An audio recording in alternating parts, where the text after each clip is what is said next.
Okay, members of council, if you can please take your seats.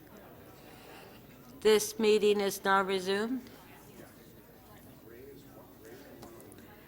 Members, before the recess, council was debating the mayor's first key item, EX 11.1, which is being considered with item EX 11.26.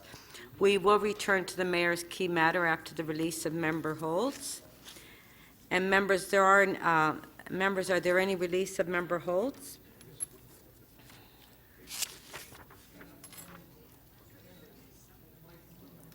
Councillor Crawford. Thank you, Madam Speaker. I believe it's page 4, EX 11.25. I'd just like to move a motion to refer this item back to the Executive Committee for further consideration at its January 23rd, 2020 meeting. Okay. It's the St. Lawrence Centre redevelopment. Okay, the motion is on the screen. That's on page 4, EX 11.25. All in favor? Carried. Councillor Fillion.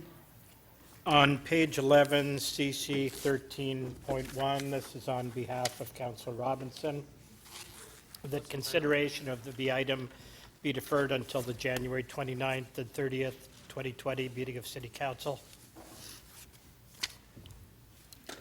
Okay, that's on page 11, CC 13.1. It's, yes, the CC 13.1, 2706 Bayview Avenue.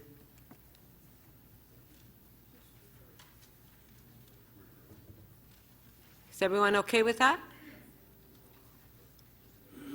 Does anybody want to hold it?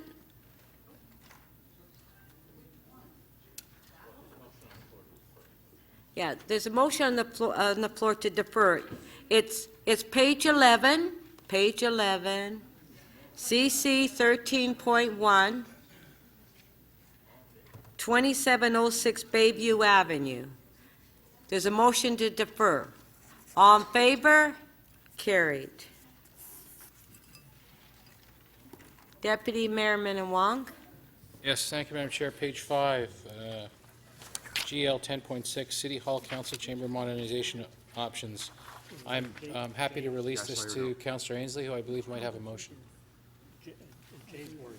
Councillor Ainsley. Thank you, Madam Speaker. I've worked on with the Deputy Mayor, the Mayor's staff, and our facilities and real estate staff. City Council will refer the item to the Executive Director, Corporate Real Estate Management, and the City Clerk, and City Council direct the Executive Director, Corporate Real Estate Management, and the City Clerk to explore options to integrate the modernization of the Council Chamber into existing capital initiatives, including accessibility, security, technology, and state of good repair projects or programs. Apparently it's not quick. Councillor Fletcher, you still want to hold it? Or, I'll continue holding it. okay, Councillor Ainsley will continue holding it. Thank you. Councillor Cole. Yes, I would like to move just a technical amendment to NY 11.28. What page, please? What page? Page 8. NY 11.28, application remove a city tree, 220 St. Germain Avenue. And you can see the amended one, just taking out the word biannual, just to engage in accepted horticultural practice. Supposedly, if you prune too much, the nuts grow like crazy, so you can't prune too much. That's what I've been told. Are you talking about a tree, or are you talking about I'm talking about nuts. nuts going? Are you talking about this council chamber? No. Okay, it's not quick, Councillor Cole. Councillor Bailao. Thank you, Madam Speaker. On page 6, PH 11.2, I can release this item with a recorded vote and a motion from Councillor Matt. Okay, on page 6. Housing Now, 140 Merton Street. So what is the motion? If people could put it up? Nope, not yet. Not yet. Not yet. Okay, we'll keep holding it, no Okay. problem. And I can release on page 7 with a recorded vote, ST 4.2, council member nominations to the Hockey Hall of Fame Board of Directors. Okay, so on page 7, ST 4.2, recorded vote.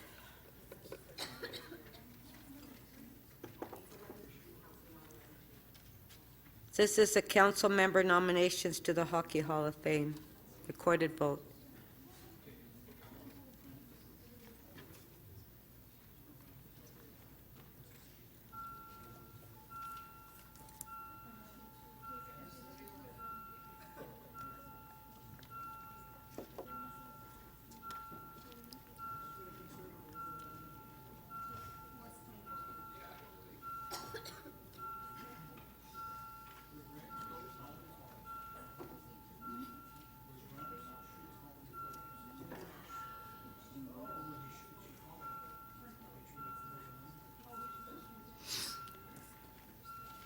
Councillor Layton, please.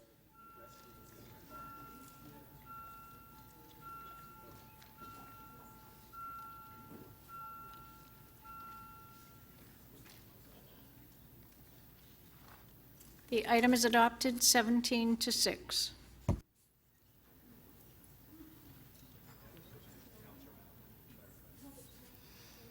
Okay.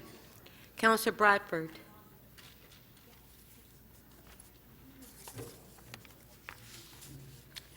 Thanks, Madam Speaker. On page 3, I'm able to release EX 11.4, rate-supported budget for the TPA. Had a chance to chat with staff, and we can work through that at the board. So you're releasing? Yeah. Okay.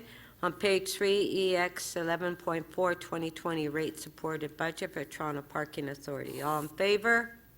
Carried. Councillor Holliday. Thank you, Madam Speaker. On page 10, TE 11.14, application to remove 5 private trees, 801 King Street West. Had a chance to get my questions answered and would just like a recorded vote. Okay, on page 10, TE 11.14, recorded vote.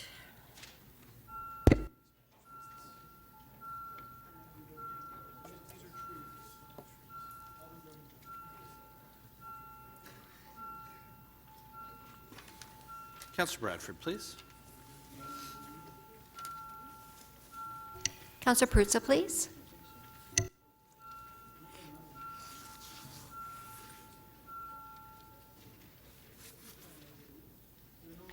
The item is adopted, 21 to 2. Councillor Perks.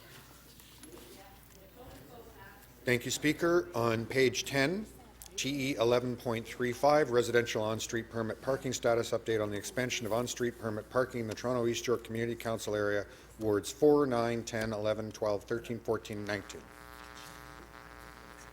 I believe someone else had an No, interest. Councillor Fletcher is fine. I've had that conversation. No, but I believe that Councillor Bradford. Oh, okay. Well, I'll continue Yeah. to hold it then. Okay. Councillor Grimes. Thank you, Madam Speaker. On page 4, EX 11.24, relocation of the Etobicoke Civic Center. I can release that. Councillor Holliday would still like to. You can put in Okay. his name. Councillor Holliday's name. All right. Councillor Carroll. Yes, Madam Speaker. Councillor Cole's button won't work again in the same list. The item that he wished to release, 11.28 on page 8, NY 11.28, my concerns are alleviated. I can say yes to that if he wants to release it still. Okay. Councillor Cole, you release it? Yeah, with the amendment. It's on the screen. Okay. On the amendment, on favor, carried. Item is amended, on favor, carried. So we do have, I've also reviewed a number of urgent motions to be added to the agenda. Pardon?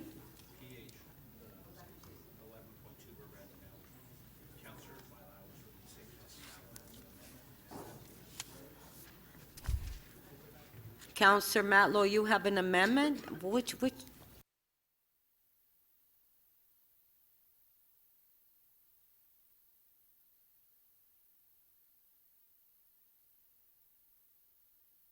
Councillor Matlow, you have an amendment? Yes, I move this amendment. Pardon? Yes. Oh, okay. So this is on page 6, PH 11.2, Housing Now. Councillor Matlow's amendment on favor, carried. Item is amended on favor, carried. Recorded vote.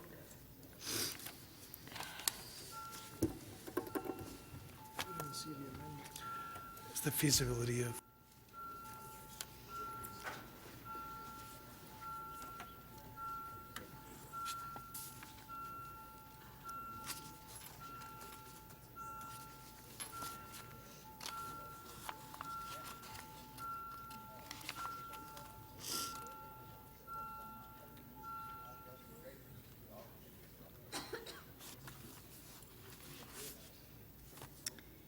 The item is adopted as amended, 22 to nothing.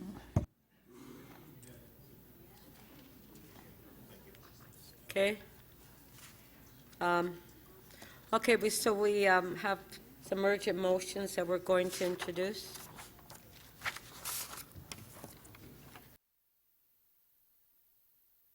Councillor Cressy. Thank you, Speaker. And this is indeed urgent because the lease for the property has been returned to the city, in part on the basis of its vacancy, and so we need to initiate a city process to determine its future use as quickly as possible. On favor, carried.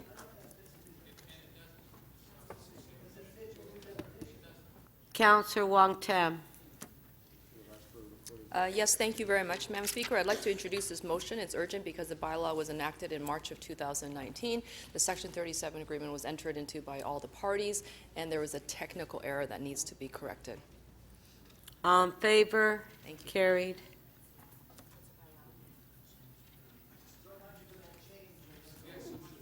Councillor Bailao. Yes, Madam Speaker. Have a motion about the traffic lights that need to be changed to PXO. Yeah. On favor, carried. Councillor Perks. Yes? Yes, so this is urgent because if we don't move this motion today, we miss the opportunity to have legal staff present. There's no other way I could have got this motion in front of council. On favor, carried. Councillor Carroll.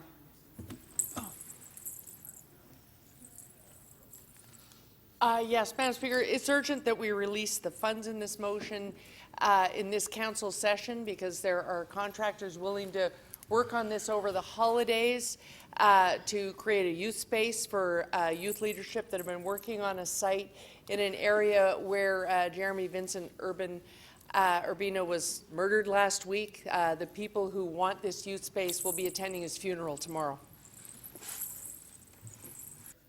On favor, carried. That's it.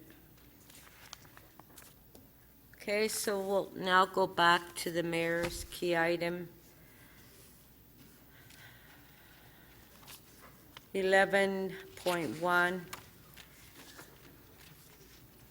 and 11.26. So when we left before lunch, Councillor Karygiannis, you had a question to the mayor.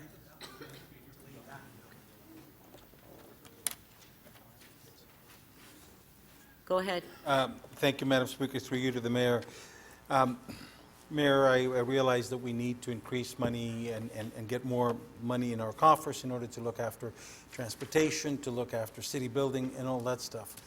I reached out to my constituents, 64% of them did not approve of this. So my question is, I need to go back to my constituents and say, look, yes, we're getting our fair share of income. So there's one item in our part of the world which is called the Shepherd Subway.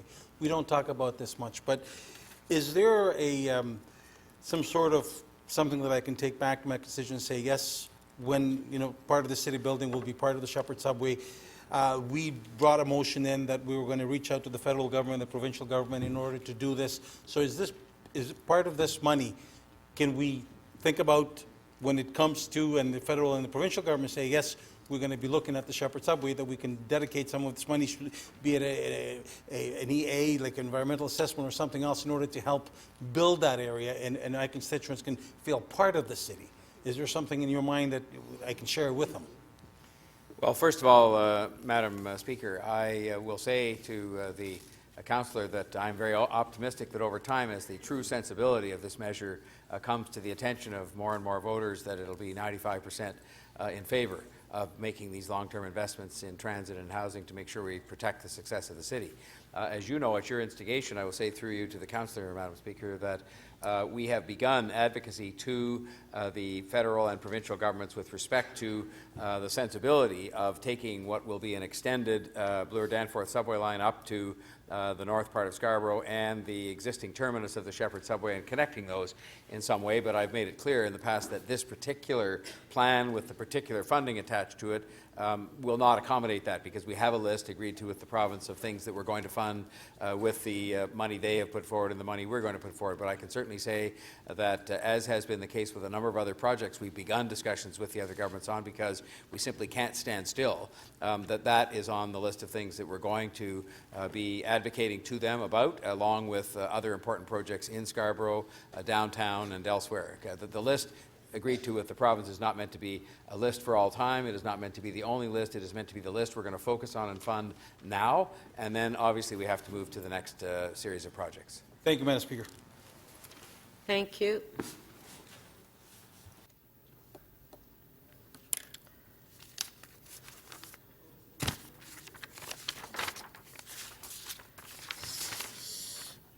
So we'll now vote on the motions.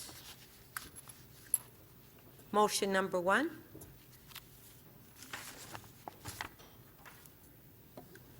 Recorded vote.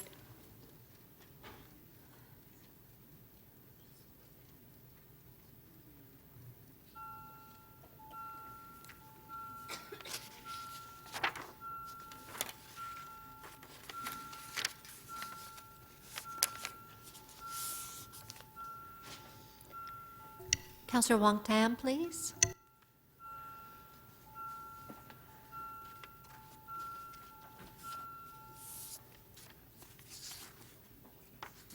The motion does not carry. The vote is 2 to 22. Motion number 2.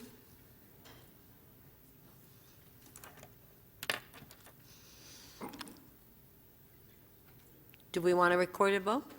Recorded vote.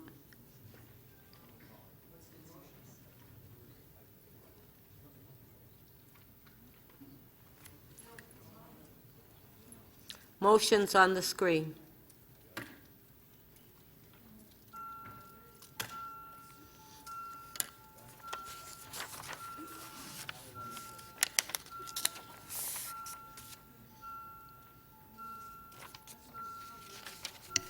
Councillor Perruzza, please.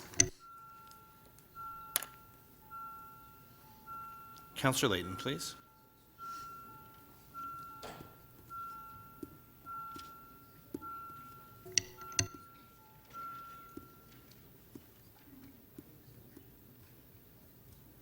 The motion carries 21 to 3.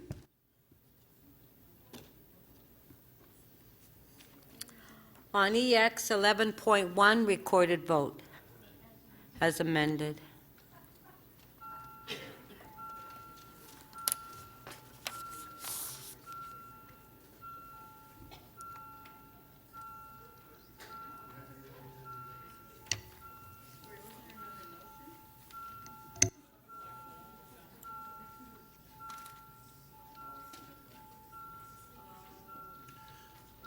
Councillor Fletcher, please.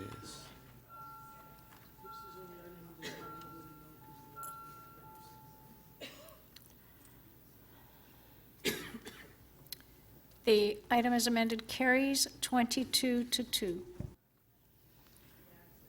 Okay, on EX 11.26, motion number 3. Recorded vote.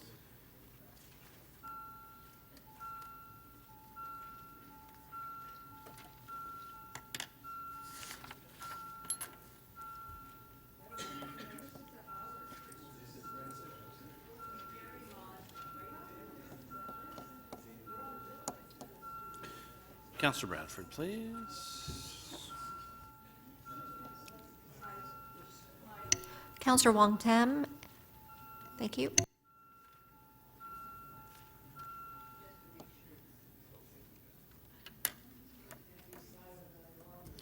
The amendment is adopted, 19 to 5.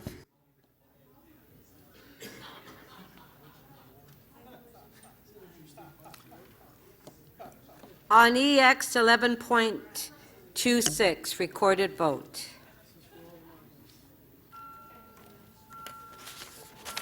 As amended.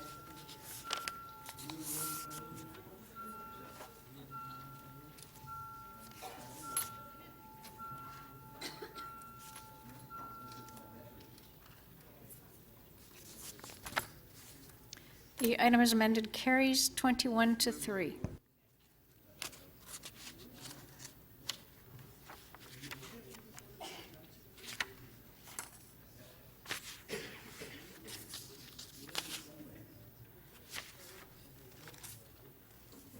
Okay, we will now go to the, on page 6, the mayor's second key matter, which is PH 11.5, Housing TO 2020-2030 Action Plan.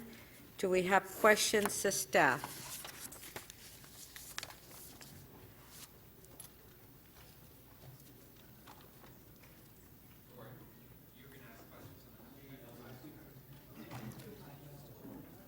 Do we have any questions to staff? Councillor Matlow. Keep saying.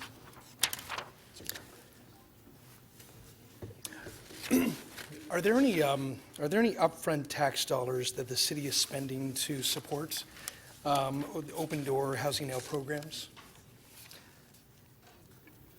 As part of our 10-year strategy, are we putting up any upfront tax dollars?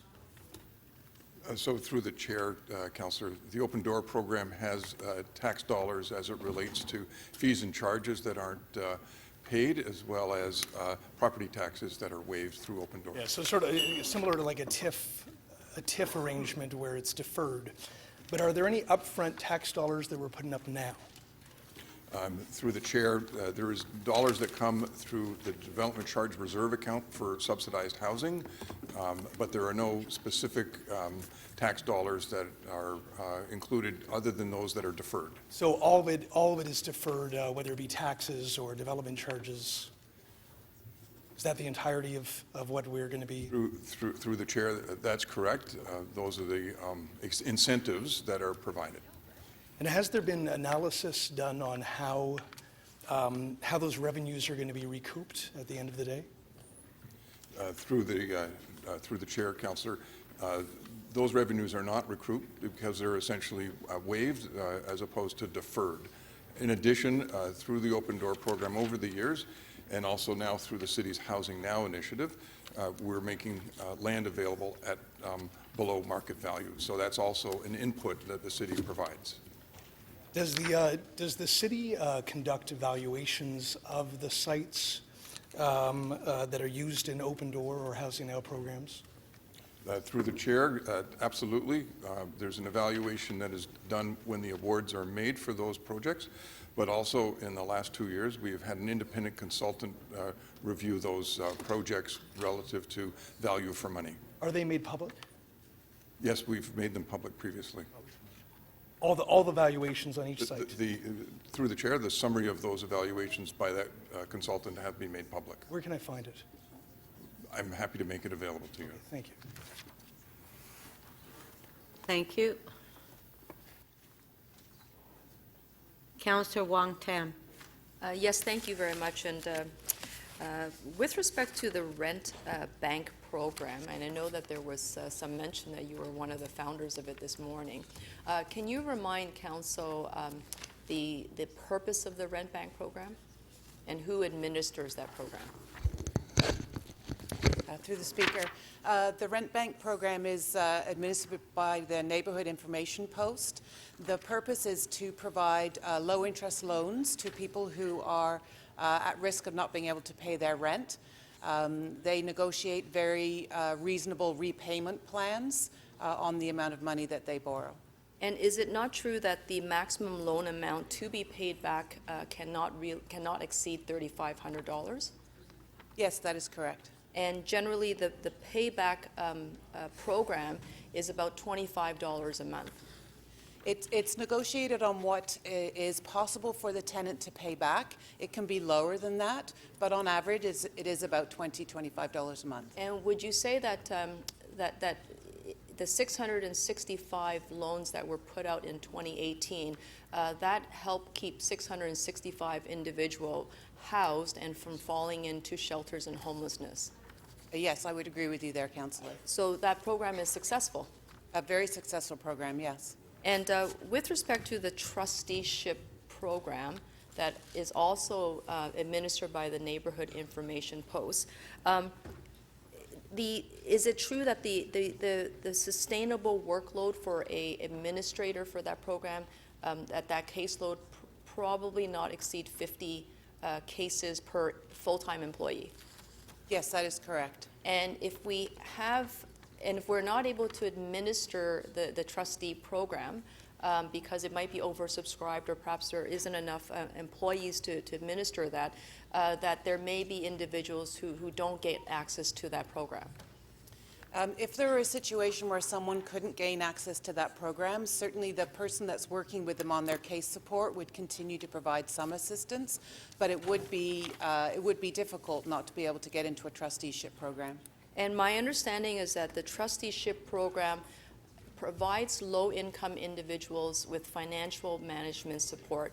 Therefore, the checks that they would receive from perhaps Government Works, Ontario Works, that they would actually take those funds and pay the landlord directly to ensure that the funds are delivered to the landlord so that that individual low income is to remain housed. Yes, that's one of the options and one that's quite regularly taken advantage of. And if the caseload of the workers perhaps is too large, and they can't get to some of the more complicated cases, there may be individuals that fall into a wait list that perhaps doesn't get adequate service. Is that a possibility? Yes, it is, Councillor. By ensuring that there is enough staff persons working through that program, once again, it's a program that diverts people away from homelessness and the shelters. Is that not correct? I'm sorry, Councillor, could you repeat the question? By way of that program, the intention is to divert people away from shelters and homelessness. Absolutely. Trying to keep people housed is one of the main things that we'd like to do. And the rent back program as well as the trustee program, these are citywide programs, is that not correct? Yes, it is. And the Neighborhood Information Post that provides a citywide program, their job is to do everything they can to keep people from falling into homelessness and staying out of the shelters. We do have some other agencies that offer trusteeships, but Rent Bank is the only one offered across the city. Okay, wonderful. And and would you say that these are programs that are largely successful so far? Yes, very successful. And if we were to do more to support these programs to enhance their reach and perhaps expand the reach, would it be possible for us to divert more people away from shelters and homelessness by investing in the programs that already work in the City of Toronto? You raise a really great point, Councillor. One of the things we're trying to make sure is that we are supporting programs that create best practice. That's why we've put this program under review, so that any recommendations that we make are based in the evidence that the outcomes that we get are in fact as positive as they seem. Great. And then finally, my question is, how do people find their way to these services? Is it broadly advertised on the city's website? How do people find out? So there are a number of reasons. We do advertise it on our website. We also share information across all of the homeless serving organizations. Case managers in different shelter programs are aware of the supports that are available out there as well. Thank you. Councillor Layton. Yes, thank you very much. Two questions. One, just to start off, this notion of how long the affordability period is has come up in the debate.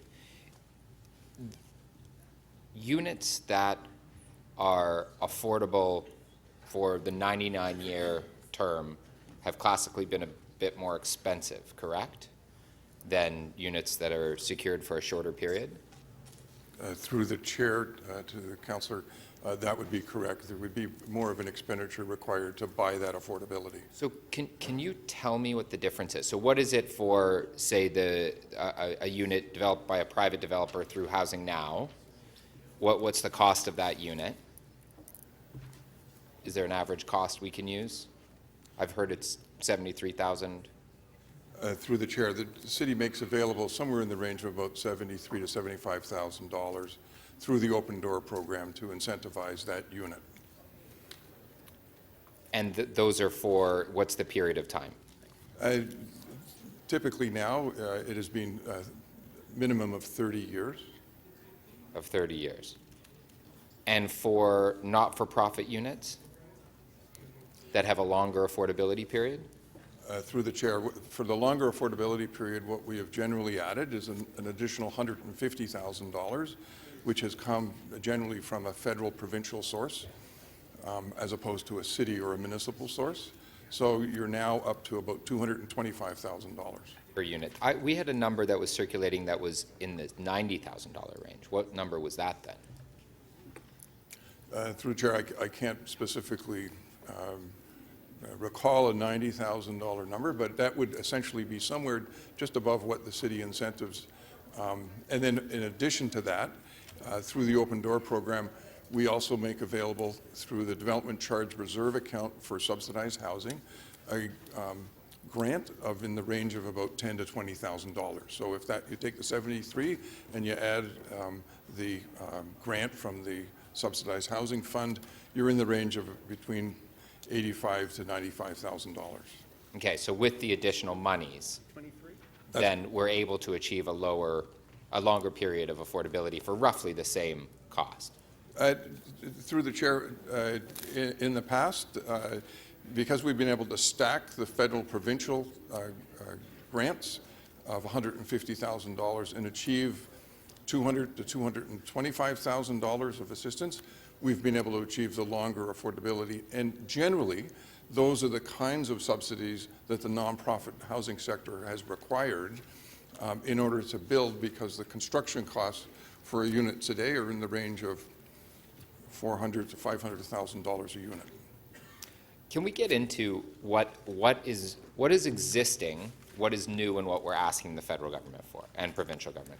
So existing, the number that's stated in the report, I believe, is $5.5 billion. It's existing investment over the next 10 years. Through the chair, that's correct. That's correct. So the can we go through each component of it? Housing Now is how much of the existing? Overall, what we have, I'll actually, if you just give me a moment, I'll refer you to the staff report, because it's in the staff report. Time on hold.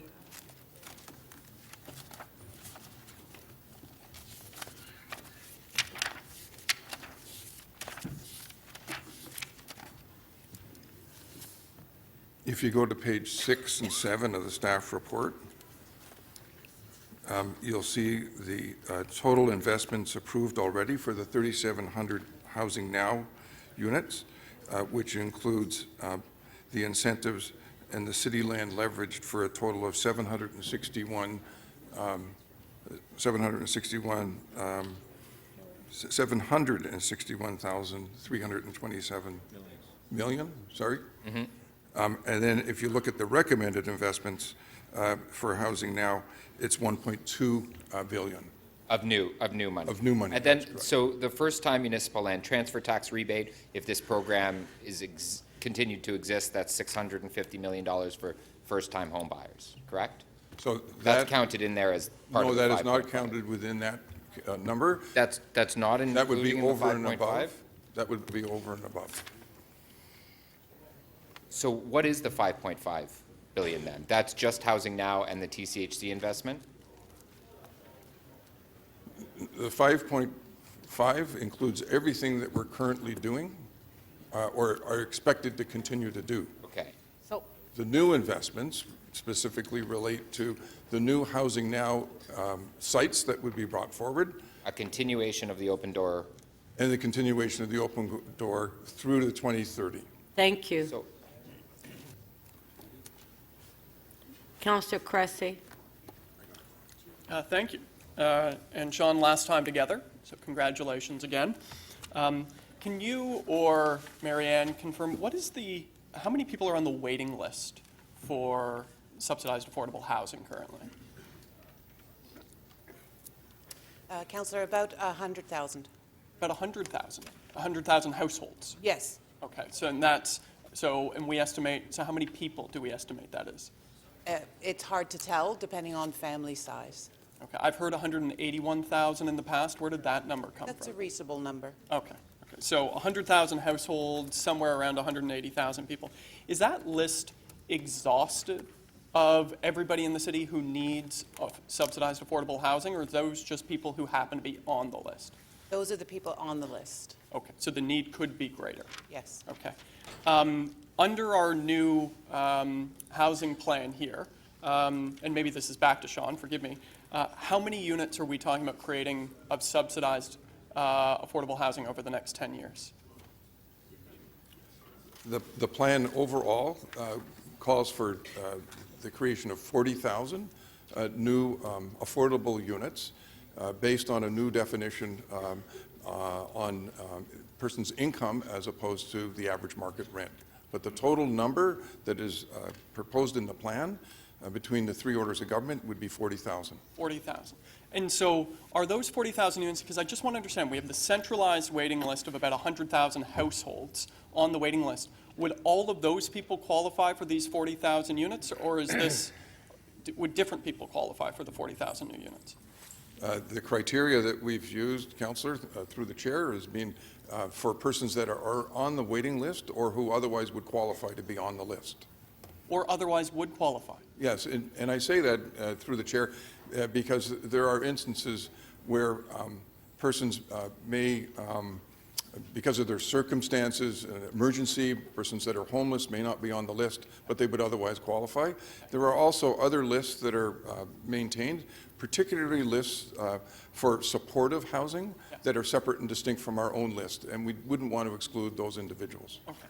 So I guess a question I have, so if we have 100,000 households on the waiting list and our 10-year plan calls for the creation of 40,000 households, are we expecting that those other 60,000 households will no longer be on the list?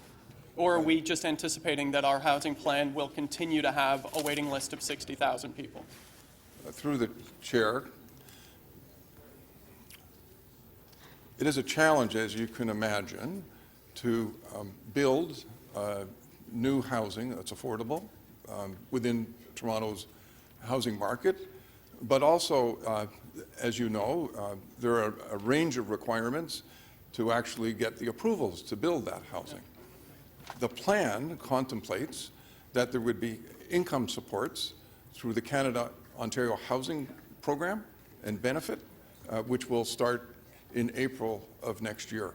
And so, in addition to the building and the construction, there are income supports that are required for people, and the plan proposes 40,000 households to be assisted in that way. So the plan actually, in its comprehensive approach, says essentially there are a number of measures that the city and the other orders of government can take to support people who need affordable housing now, in the medium, and in the long term. So, okay, so we're talking about 40,000 new units built, 40,000 households accessing income supports to access housing through other levels of government, that other 40,000.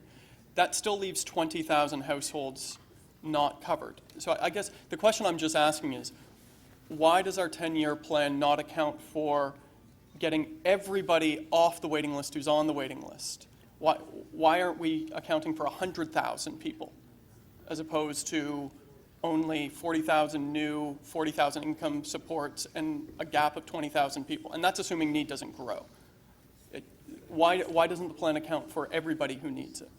So through the chair, Councillor, what we have done is we've presented to Council a plan that we believe it can realistically be achieved, and even the 40,000 target is essentially almost 4 times what our target was in the past. And so with the resources available to us and the partnerships that will be required with the federal and provincial governments, we've brought you a plan that we think can be achieved. At the same time, on an annual basis and on a 5-year basis, there will be a review to determine what progress we're making.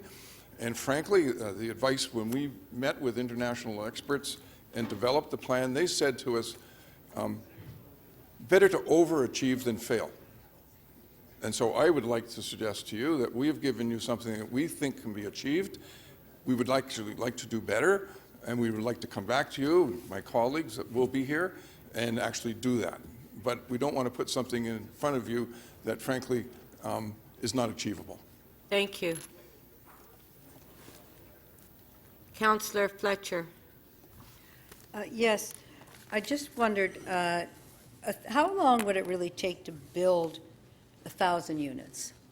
You know, from start to finish. It'd be quite a while to get all the approvals and everything in that way, wouldn't it?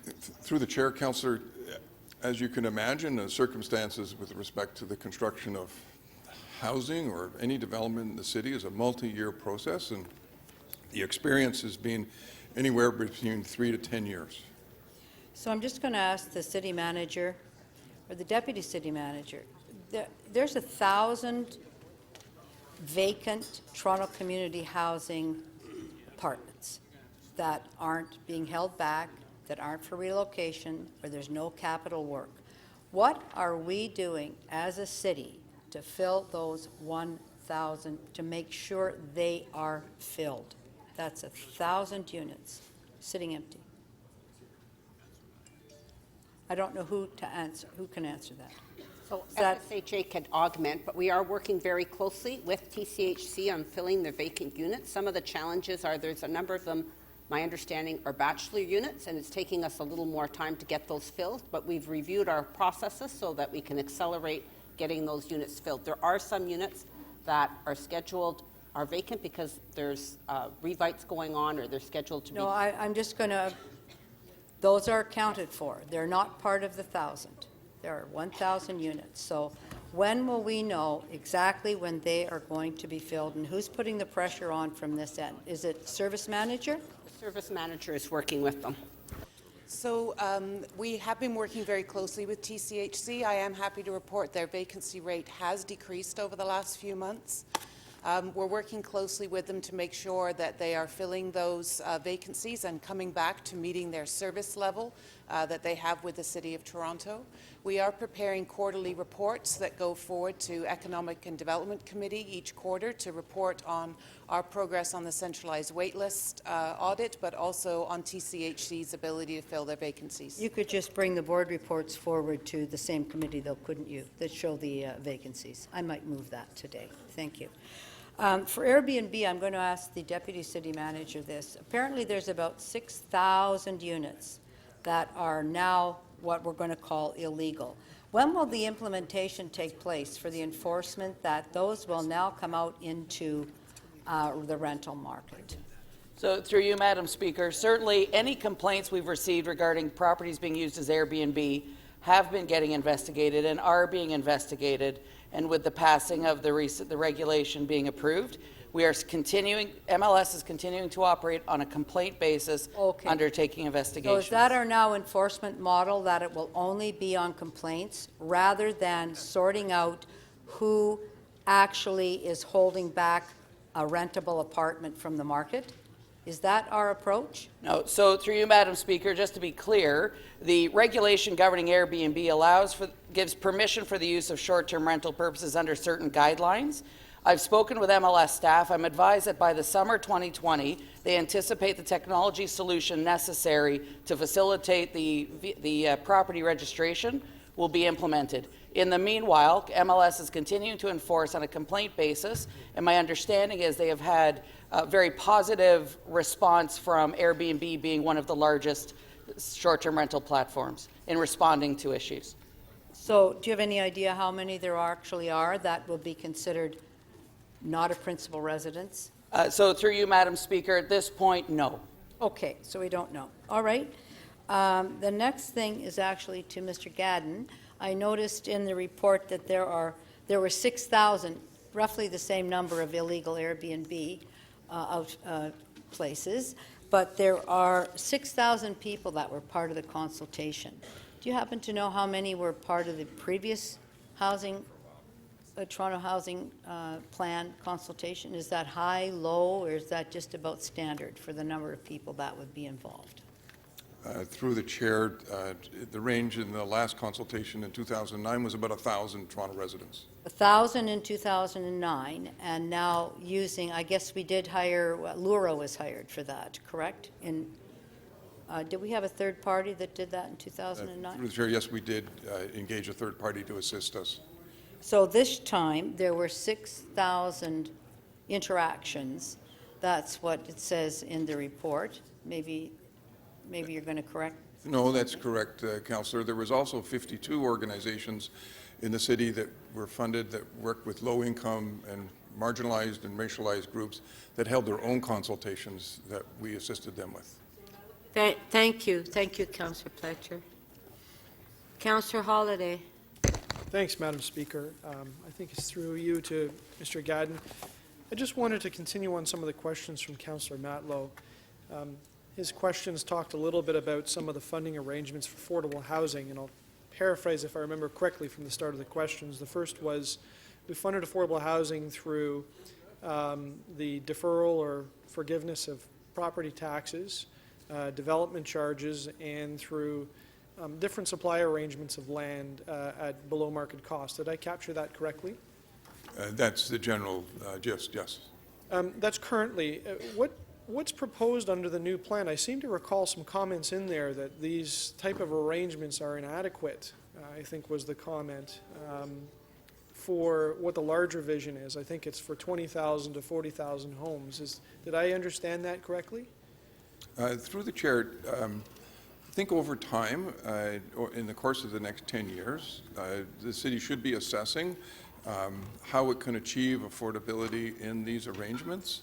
And we have not proposed any dramatic change to the way we're currently doing business, but it is something that we need to keep an eye on, recognizing the construction costs in Toronto drive the overall project costs, which then result in less affordability. Right. So at some point we're going to run out of land, and at some point, development charges are only worth so much per unit. I can't remember what it is, $60,000 or $100,000, and you amortize that out. How does the math work? How will we raise the money to support such a large endeavor? Right? It's pretty ambitious. I think you would agree that we're pursuing 20,000 units. So is there any sense on how we're going to fulfill those obligations? Thank you. Through the chair, one of the mechanisms that's been available to the city and to cities across the country has been through the National Housing Strategy. The federal government, through Canada Mortgage and Housing Corporation, is making available low-cost loans and also grants to nonprofit and cooperative housing organizations. So the plan particularly relies on a continuation of programs that both the federal and provincial governments have or could make available into the future, so that we're not simply going alone, but clearly the plan lays out a structure and a funding framework that invites the other orders of government to join us. So do I have it right, though? I thought I recall it was about $2 billion was the need to fund this plan as laid out. Did I capture that correctly? Through the chair, $1.9 billion. Okay. So for the construction of the 20,000 housing units. For the construction of the units. And do we have any sense on what the lifespan is on these? In some arrangements, I understand, there's a fixed period of time. There's a benefit provided to the person that develops the project. That's amortized out over a fixed period of time, and the savings or that benefit transfer then results in a reduced level of rent or a mortgage for the individual. What happens over the longer term? What happens after 15 years and the person's living in the home and says, look, I've been paying my rent all along, I don't know what to do next. I've run out of an agreement. Yeah, through the chair, as has been discussed earlier, and I mentioned in a response to Councillor Matlow, we have extended the affordability periods to a minimum of 30 years. The committee and the recommendation before council today is that we extend that where possible in perpetuity. And so these are arrangements going forward that we'll be discussing with our nonprofit and private organizations insofar as achieving those much longer affordability periods. I will say one other thing in response as well, is that the homes themselves, the rental homes, are not owned by the city, unlike Toronto Community Housing homes, so that the repairs and the responsibility to upkeep those units are not the city's, but are actually transferred to third parties. Fair enough. And in there's some discussion about redefining what affordability is. I understand now it's a formula that it basically represents an amount slightly less than the average market rent, but I seem to recall in the report there's some discussion about setting it at 30% of the individual or the individual household's income. And I wondered in the few seconds that I've got left that if we revisited this concept of affordability, that represents a very large difference in dollars. How on earth would we ever pay for this in consideration? A lot of the projects have to do with a one-time transaction of land or capital inject, and here we're talking about a large amount of money that will be given over a very long period of time. How could a city fund that? Through the chair, what we heard during the consultation period was that on average today, a two-bedroom apartment is renting at about $1,500. And the city, through our current definition, defines that as affordable. What the community and the people we spoke to said was that affordability needed to be a band across rent levels and income levels, so that we were getting a mix of residents as opposed to all of the two bedrooms being at $1,500. And so as a part of this program, we're going to look to achieve that through a number of other government programs like the Canada-Ontario Housing Benefit. And as well, we will be reporting to council and to the public on how well we do in reaching a range of incomes, as opposed to here's the definition and it's okay if it rents at $1,500 and our job will be done. People have told us that's not good enough. Thank you. Councillor Cole?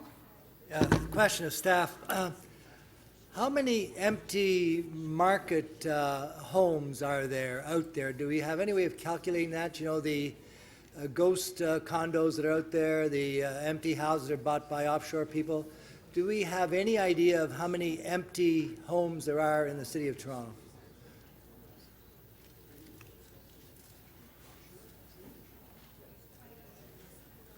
Through the chair, there is no precise number.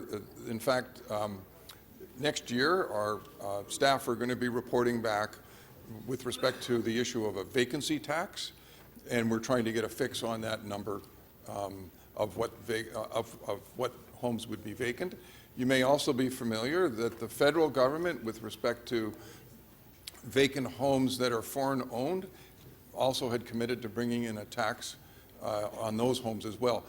And if we look at the experience of Vancouver by way of example, it's not really the vacancy tax is not being brought forward in order to raise revenue. It happens to have done that, but really to encourage owners that have homes that are vacant to have them occupied.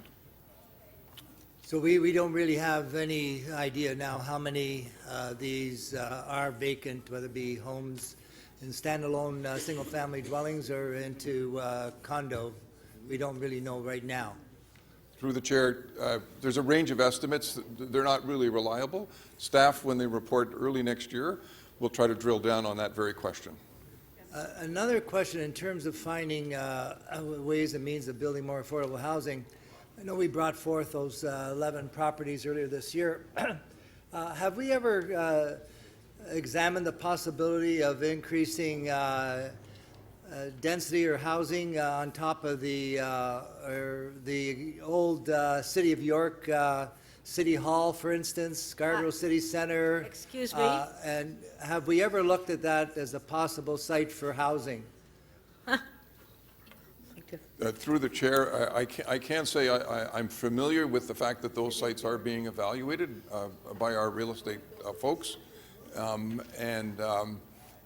We are also, as a part of our work through the Housing Now initiative, working with Create TO and our real estate folks to ensure that all of the sites of the city are being maximized within our real estate strategy. So those former city halls are being looked at as possible housing sites? They're not excluded for some reason? Through the chair, I don't, you're putting words in my mouth.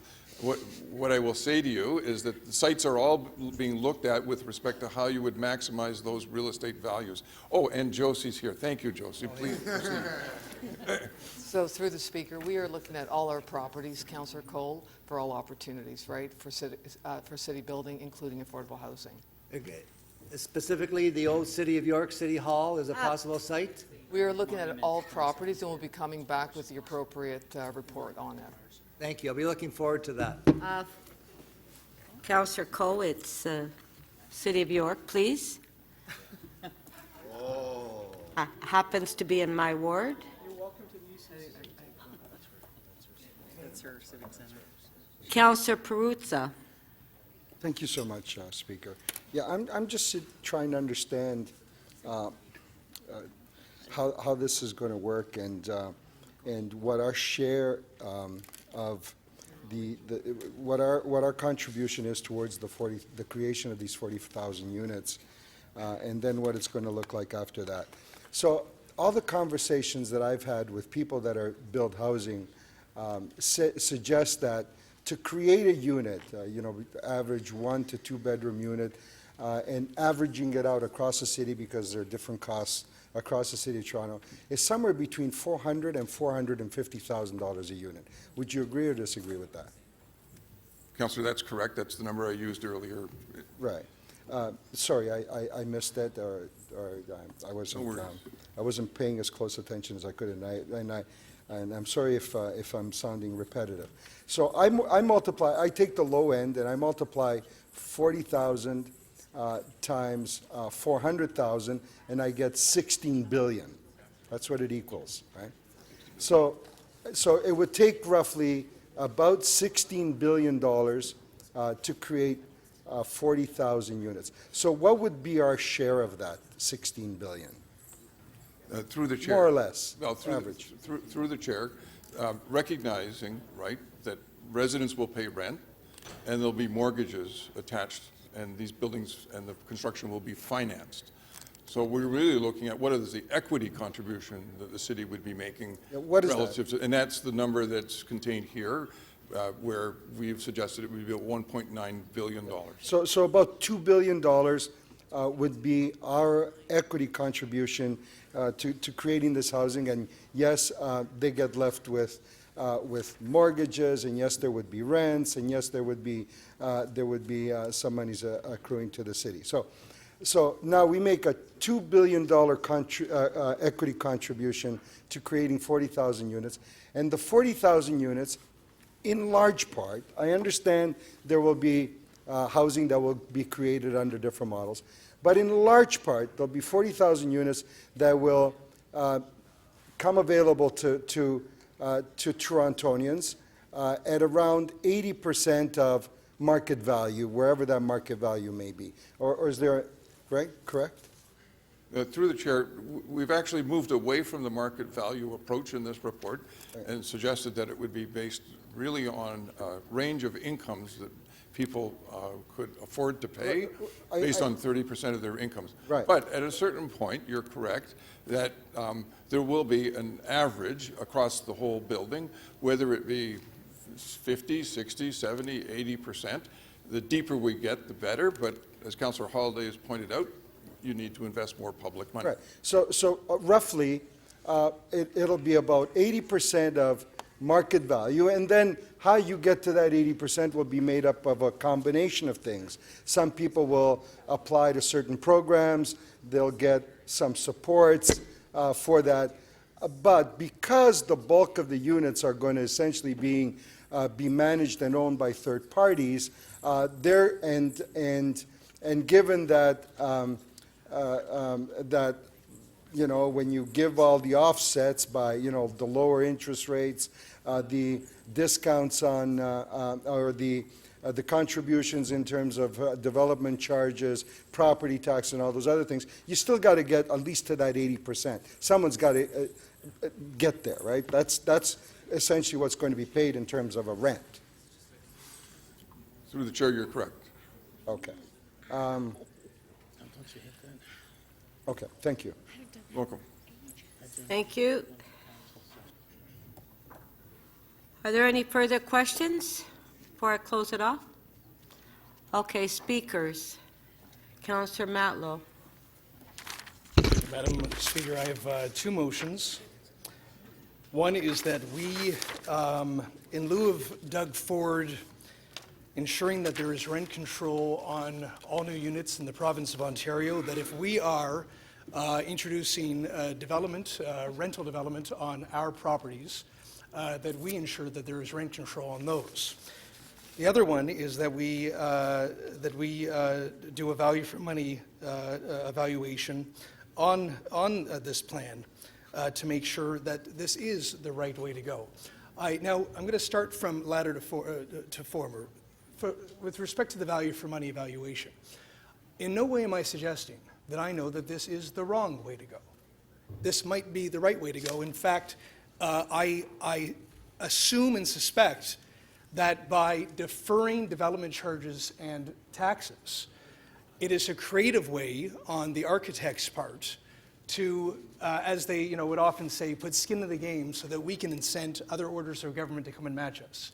And I am positive that there has been a lot of thought put into that strategy. That being said, though, it is unproven. We don't know.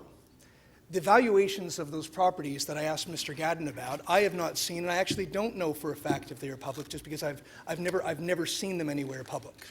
And I look forward to seeing them if they do exist.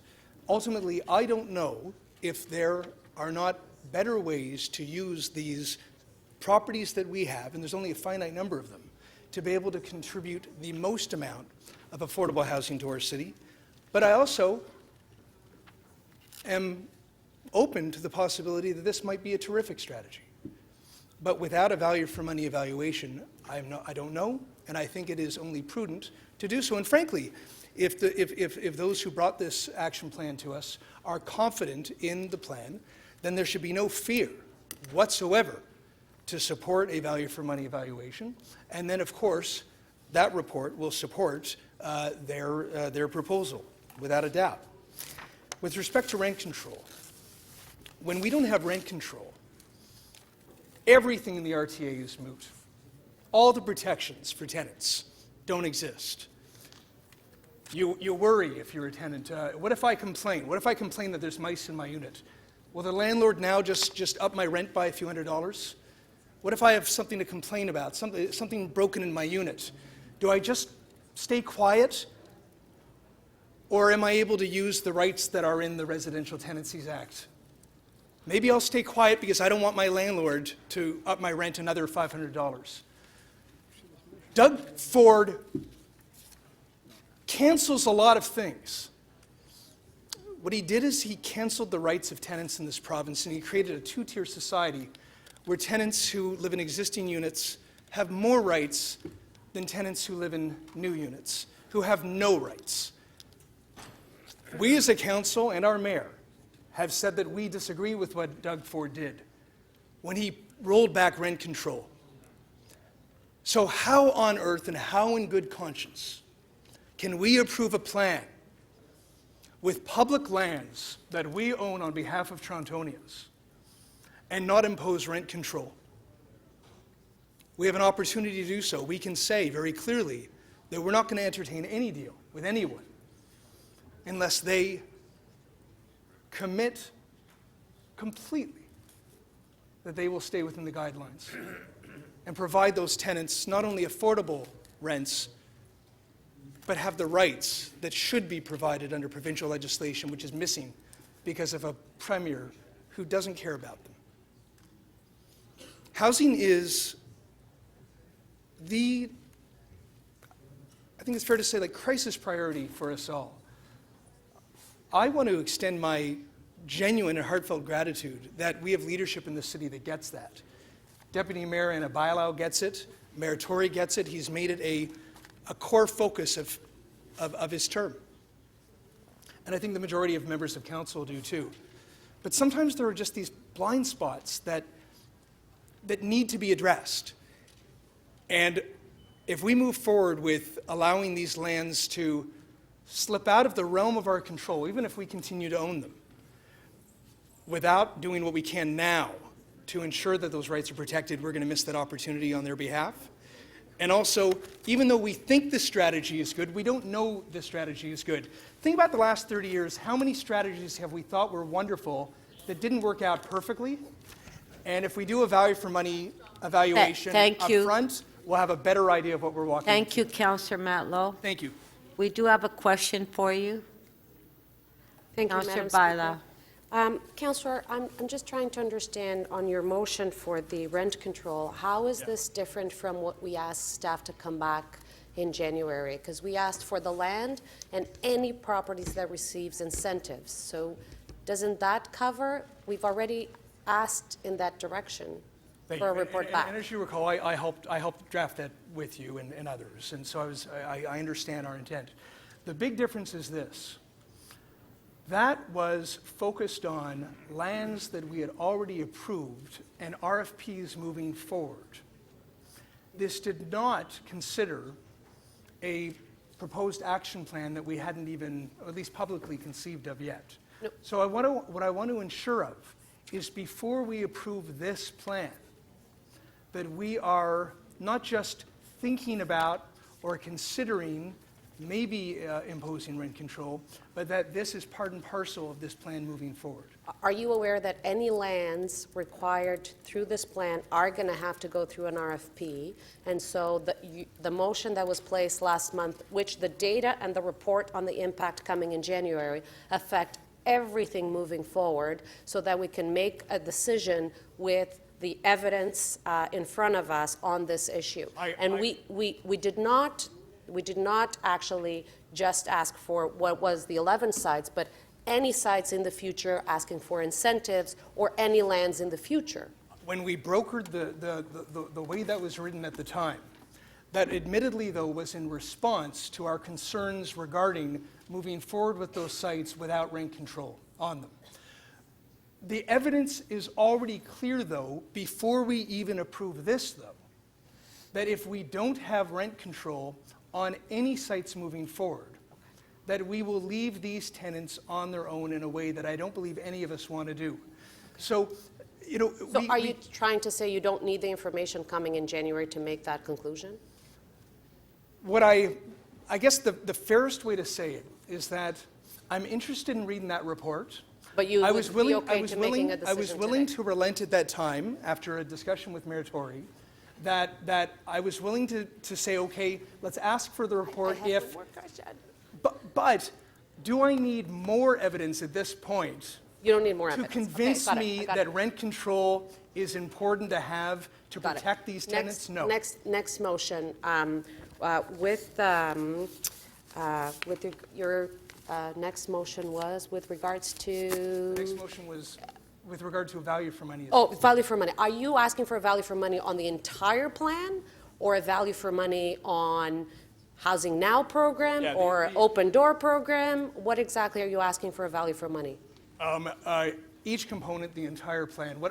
But do you realize that this plan was circulated through 20 divisions Okay, in our Councillor, city? your time's I up. appreciate that it was circulated by divisions. Thank you. Well, if I may just answer Yeah. your question, and I just haven't responded yet.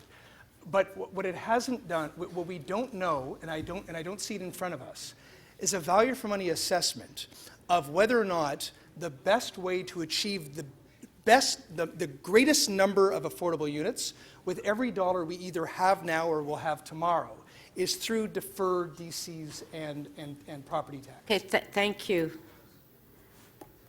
Councillor Bradford, clarification of the motion. How would this be different than the conversations, motion 1A, value for money, when this goes through Budget Committee and the budget process? Because the Budget Committee and the budget process doesn't do a value for money assessment do you have a clear sense of what you would be, what sort of information would you be trying to glean from a report? I know that we talk a lot about value for money assessments on different things. What would that, what would you be expecting to get back on the entire plan, broken down into different sections by the first quarter of 2020? Well, admittedly, I wouldn't ask for this if I knew exactly what I was going to get back, but I'll give you examples just to, to entertain. One is, maybe they'll come back and they'll say this strategy is dead on and this is the best way to go, this is the best value for money. Maybe they'll say you sell a portion of land and you reinvest that into a building adjacent to it, and then you're able to build more units yourself. Maybe there's a plan where you invest more cash now up front so that it might be cheaper in the long run. I don't know what they'll say, but I just don't know for a fact that deferring DCs and property taxes is overall going to be the most effective way to use each one of those tax dollars to build the greatest number of properties. Now, maybe it will be, and I just want to make this really clear. In no way am I bashing this plan. This plan may be wonderful. I just don't know without that assessment. What do you think the premise of the plan was based on? They talked to 6,000 people, years of consultation, work with the development community, work with advocacy communities, renters, folks from across the entire spectrum here in the city. How do you think they arrived at this plan if they weren't considering the most effective way and the most feasible way to actually deliver housing here? I can't speak for the minds of those who worked on it. I can only assume, and I alluded to this earlier, I think they were trying to be really creative. I think, with the dearth of funds available to us in liquid cash right there, that they thought, okay, how do we challenge the federal and provincial governments to meet us and to provide more money for affordable housing and to support our plan? And this was a really creative and I think really innovative way to say, okay, this is somewhere we can kind of in some way say we've got something to put on the table without really having cash to put up front. So that's what I think went through their heads, but again, you'd have to ask Mr. Gadden and Anna Bailo and others. I can only tell you as a member of council that I'm not 100% convinced that it is either the only or perhaps even the best way to go about a housing plan. And what I'd like to know, whether it be a transit project or whether it be a housing project, is look at a value for money assessment, and then in no uncertain terms whether or not each dollar is getting the most of the product that you're trying to provide. So, like, if you were to That was your last question. Sorry, thank you. Councillor Wong Tam to speak. Yes, thank you very much, Madam Speaker. I do have 3 separate motions, and I would ask the clerks to put that on the screen.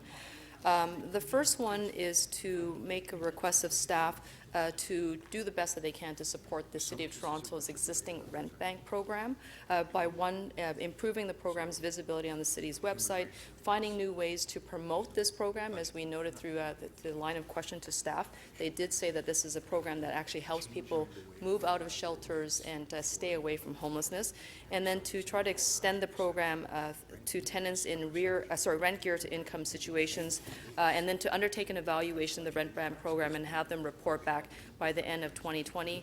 Motion number 2 is to direct this general manager of SSHA to include $70,000 into their operating budget submissions. So that goes to the budget process to determine whether or not we can actually hire 1 additional full-time employee so that we can actually remove the backlog and to keep the caseload at 50 cases per employee. And there are some very complicated cases for individuals that perhaps could be better assessed if they had more time with those individuals going through the trusteeship program. And finally, the third motion is to make a request of the Government of Canada to immediately fund and accelerate the development of emergency housing allowance fund to prevent additional people from falling into homelessness and to quickly move people out of shelters into permanent housing.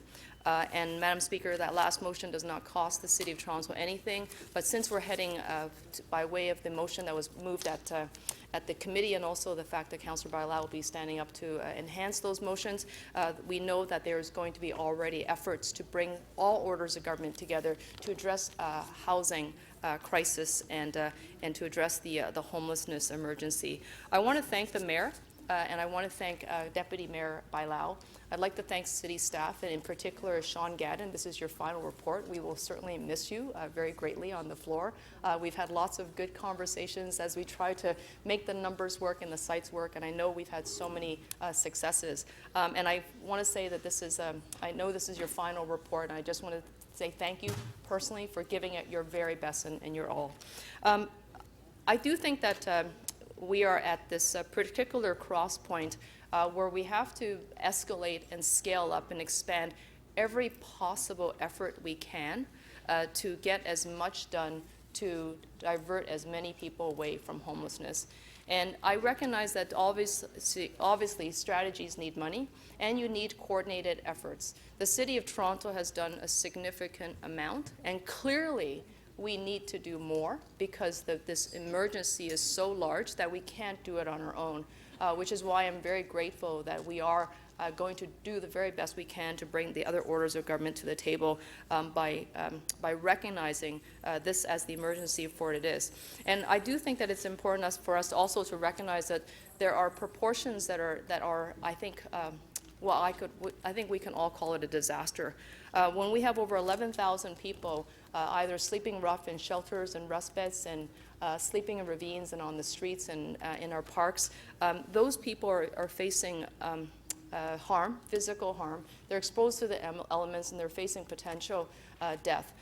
This past month, we learned that there were 13 new names added to the homeless memorial.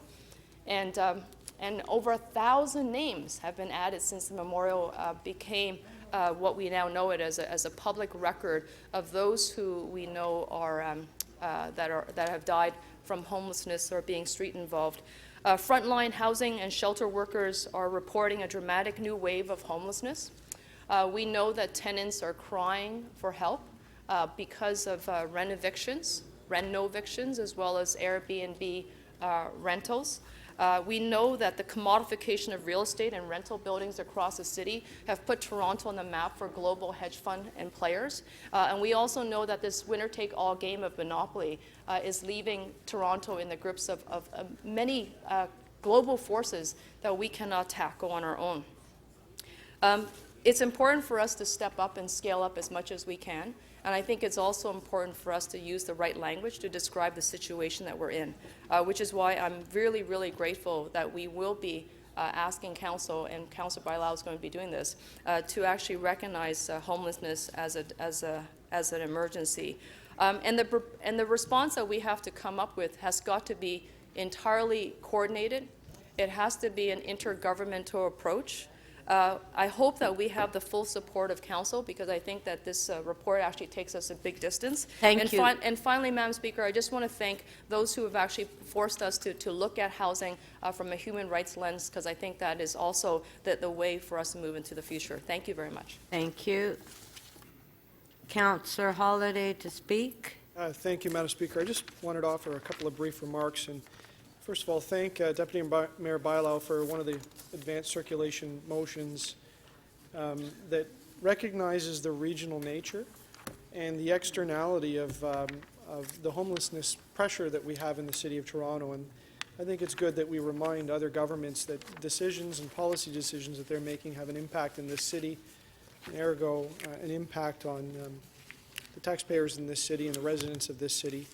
But one thing, I would be remiss if I didn't make some comments about the matter that's before us.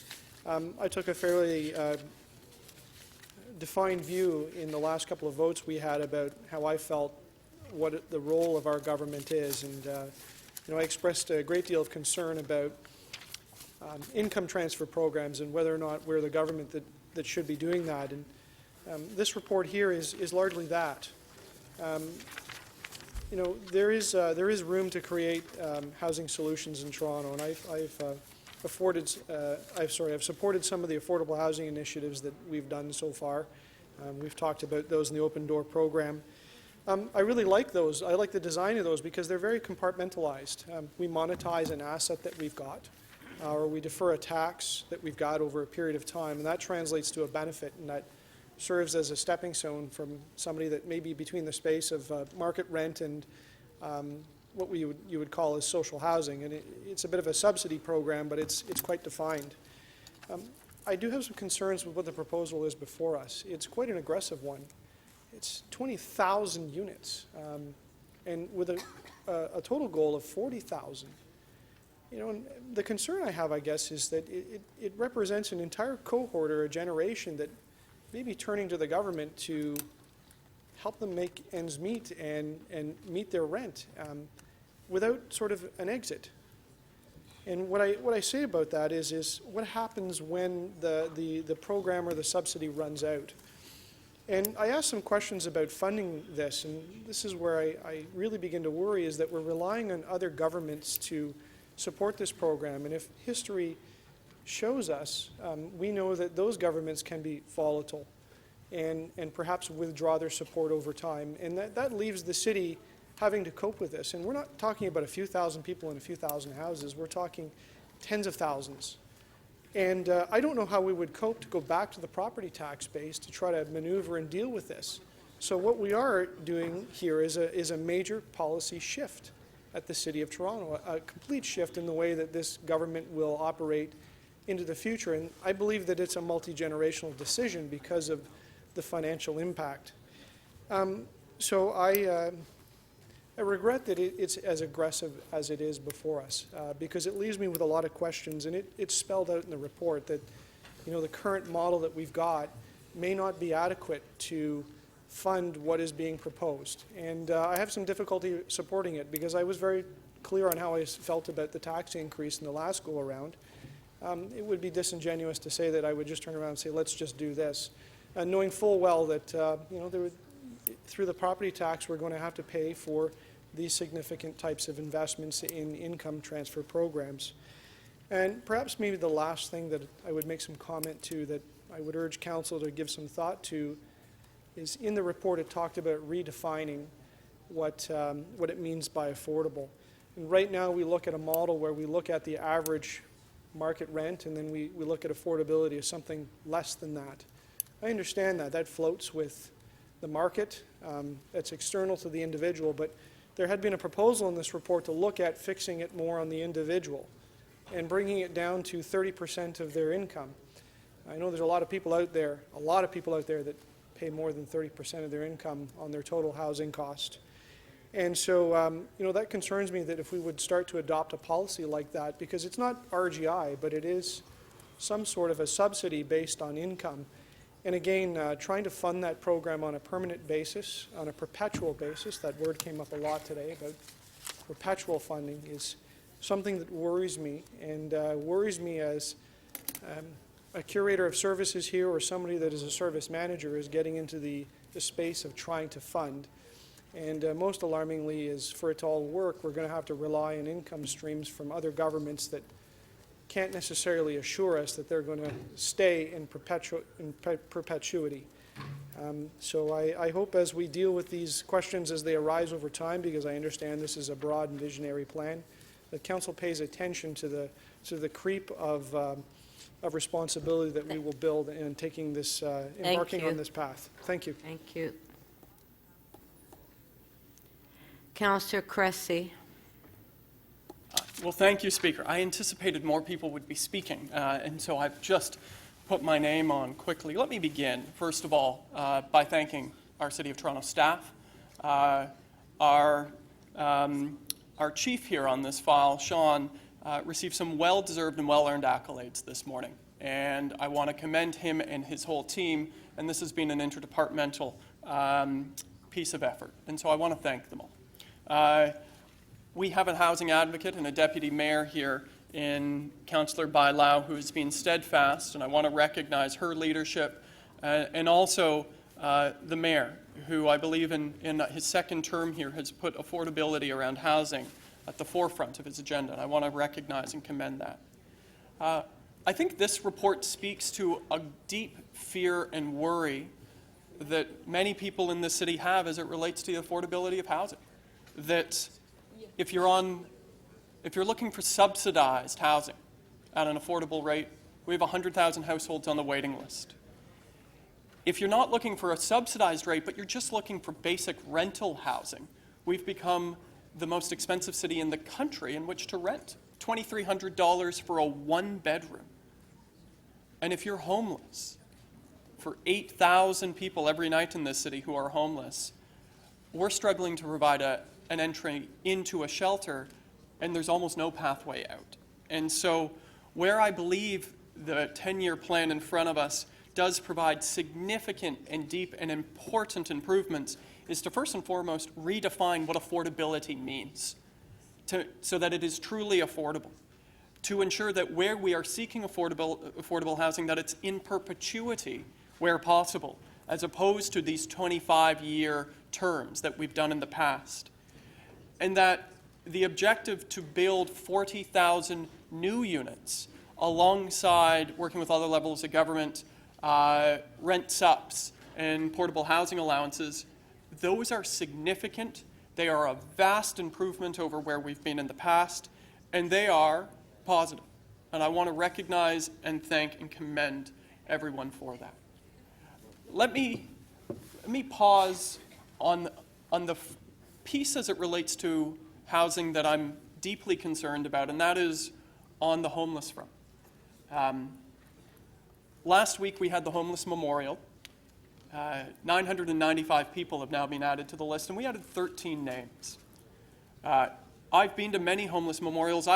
Last week, there's always a moment at the Homeless Memorial every month where people who knew one of our sadly deceased individuals can stand up and say a few words. And for the first time in my life, for 3 years, he was a member of our waterfront community.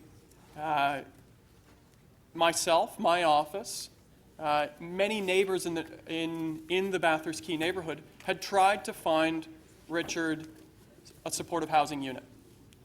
He didn't want a shelter. He'd had bad experiences in the shelter system. He wanted a supportive housing unit, and he needed a supportive housing unit, frankly, because of some complex challenges that he had experienced and was experiencing. Over 3 years, we failed to find him that unit. And on a personal level, I failed as a counselor to help find him that unit, and in early November, he froze to death as a homeless man. And I'm deeply concerned as we collectively begin to roll out this 10-year plan that we are not adequately providing the pathways out of the shelter system and out of homelessness. And the plan in front of us, and I've articulated where I believe this is a vast and significant and big step for us, where it takes a big move on affordability and the definition of it and building new units. Where I'm concerned is working with the other levels of government that far too many continue to be left out. And I want to commend and thank Councillor Wong Tam and Perks and Deputy Mayor Bai Lau for bringing forward, which has been circulated, these amendments in front of us, because I think all three levels of government need to treat this with the urgency that it is. Mr. Mayor, every month you convene your roundtable on coordinating transportation, and it's working really well around the Capital Works coordination. I think all three levels of government need to have the similar level of urgency and coordination around ending homelessness. Thank you, Councillor Cressy. And that's where I think we need to focus. Thank you. Councillor Layton. Yes, thank you very much. I want to be inspired by most of the work that we do here. I want to be able to go home at the end of the day, tell my partner about what great things we introduced and passed in this chamber. I want to be able to, years from now, tell my kids some of the stuff we did here and how proud I was. I want to be able to point at buildings and say that's what we did. I want to be able to remember that the time I spent here was worthwhile. And on issues like housing, which is one of the critical issues of the day, and it probably has been for decades, but it certainly is. We're at a point in the city of Toronto that we've reached that critical point. I was hoping to see a plan that would knock my socks off. that would blow me away. And when I saw the original number that was published, I thought, whoa, we're going to be investing some real money into this. But then as I started flipping through the actual investments, the new investments, I got to say I wasn't overly impressed. Now, the motions that are coming forward here today reinforce, I think, for me, some of the good things in the report. Some of those, I can be really proud of this. The inclusion of housing as a human right. This is a step that I think will have measurable and real consequences on our policies as a city moving forward. Now, the report fell shy of saying appoint the individual, but working with Councillor Bailao, our housing advocate, with the housing advocates that are here today and others from across the city, we were able to change that. And that's good. And there were other steps towards that end that helped bring us from that sort of mediocre, not overly ambitious plan to something that I think we can all go home and be proud of. But there are still places in the report that I think could be improved. And I had debated at length with myself and had conversations with others about what we could improve and how we could possibly use part of the operating variance, to be quite honest, that we're voting on tomorrow, to help fund some of this work, to help really take a bite out of the problem.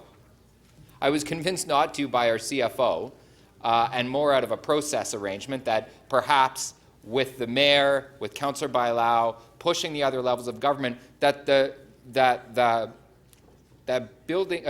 city building fund that we voted on earlier may actually be able to be used for that purpose as well. And so rather than pick the pocket of where that money would go, I'm entrusting our housing advocate and our mayor to not only go to the table and ask for the money that it's outlined in this report, which is the vast majority of the money that was announced, or other levels of government, but not only say we've already committed our piece, but go in and say we've stuck our neck out to our constituents, said we're going to raise more revenue, we're willing to put more money in, but it needs a commitment from the other levels. I'm willing to do that today, partly because of the work that I've seen our housing advocate and mayor do, partly based on how they've moved the file forward. But if we don't see greater action than this, continuing the existing Housing Now program is good. But that is sticking to the plan that we've been on for the last 4 years.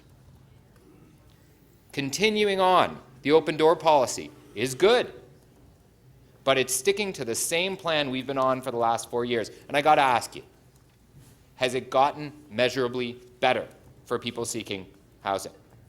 It has built some units, but it hasn't done the ambitious and the bold work that we need to do as a committee, as a council.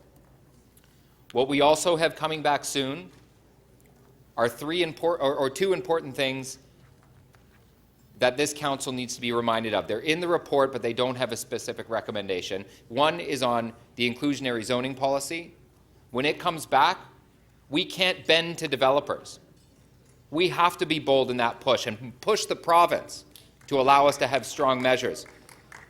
The vacancy home tax, we need to get beyond these speculators and investors and say housing and residential units is about homes, not simply about how an investor can make a whole lot of money in the City of Toronto. Thank you.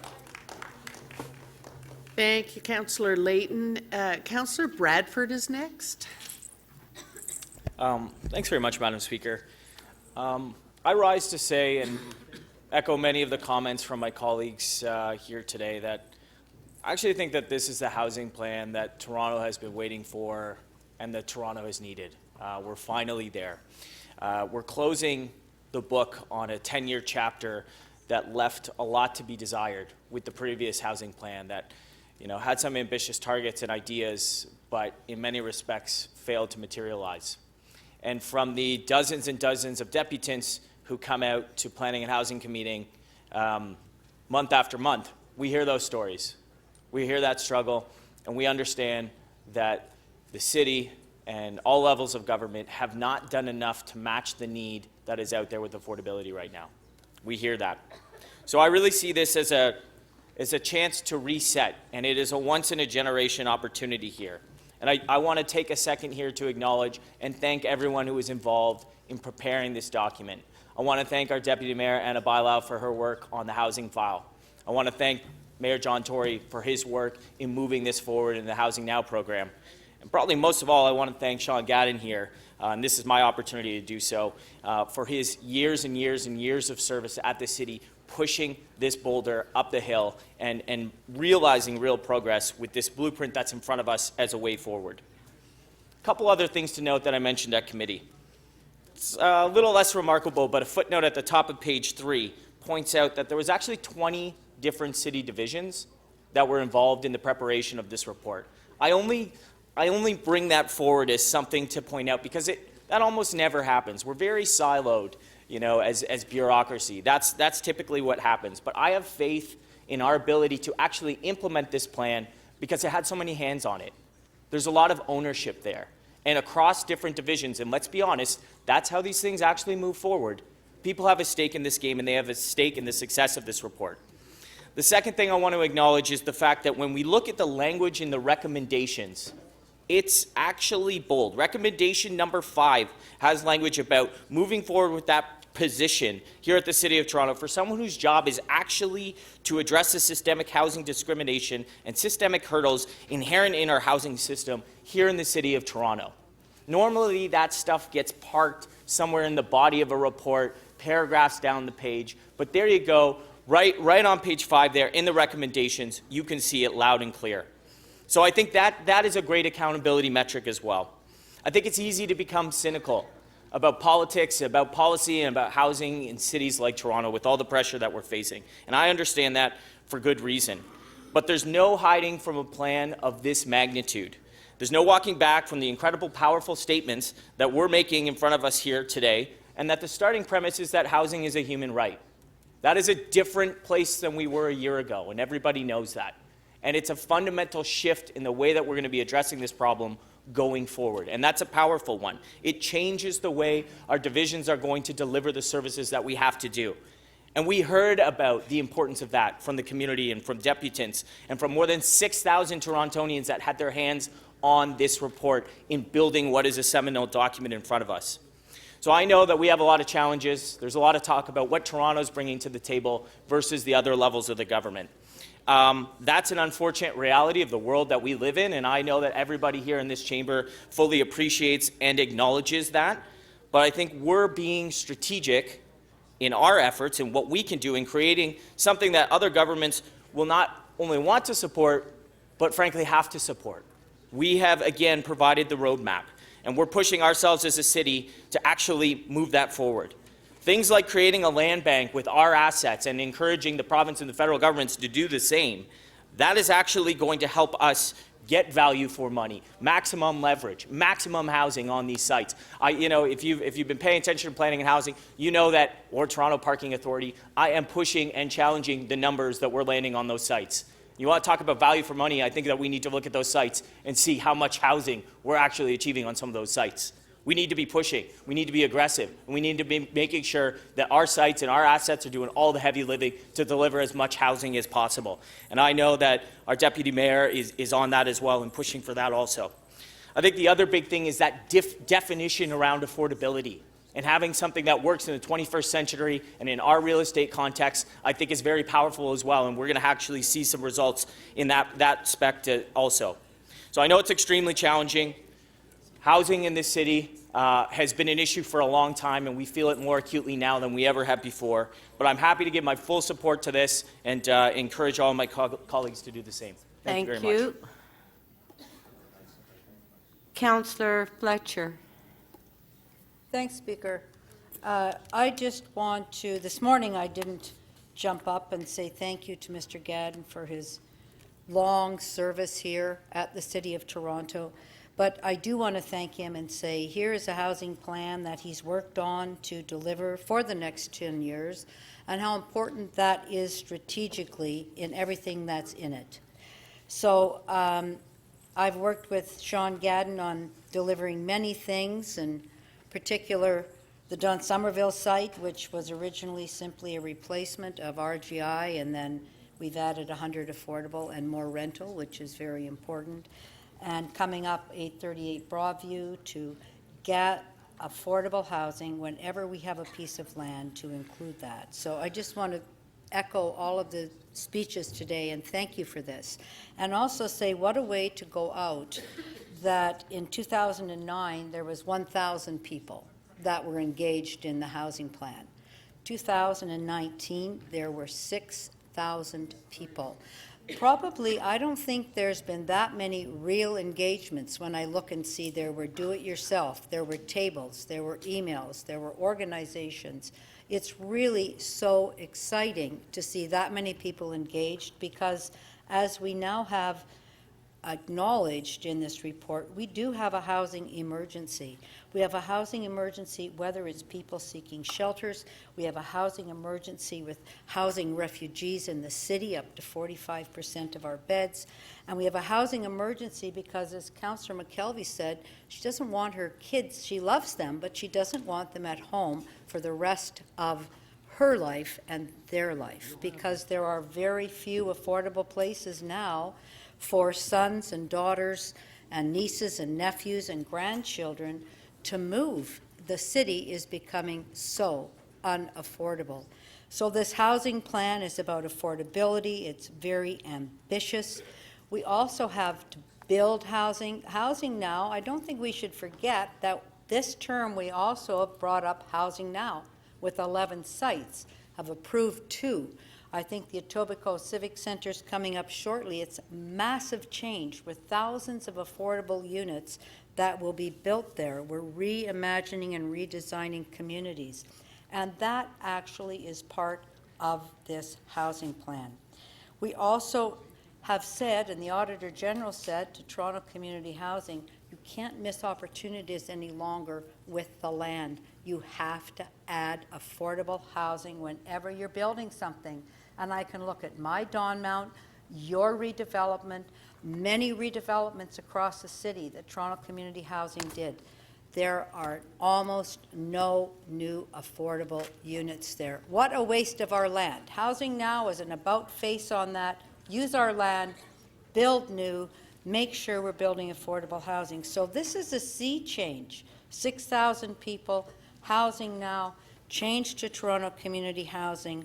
And then I just want to speak about the protection of people that are living in currently affordable housing. Unfortunately, the Landlord and Tenant Board last week overturned a request not to evict 10 tenants on Queen Street. These run evictions are just happening over and over again, from stable, modest rental to be jacked up 2 and 3 times the cost of that rental. Again, with Airbnb, as I was asking our Deputy City Manager, there are many of these sites, including one where there was a shooting. Imagine, you're living somewhere with a semi, somebody has an Airbnb, they're living somewhere else, they have the Airbnb, and in the middle of the night, bullets come through your wall. Bullets through the semi into your home, through an illegal Airbnb. I want us to crack down faster, be more proactive.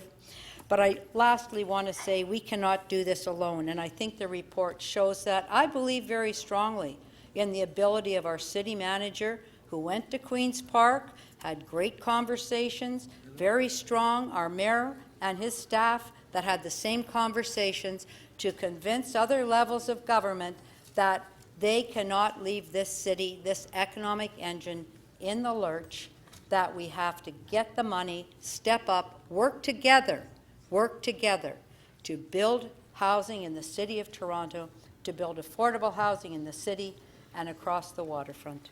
Thank you.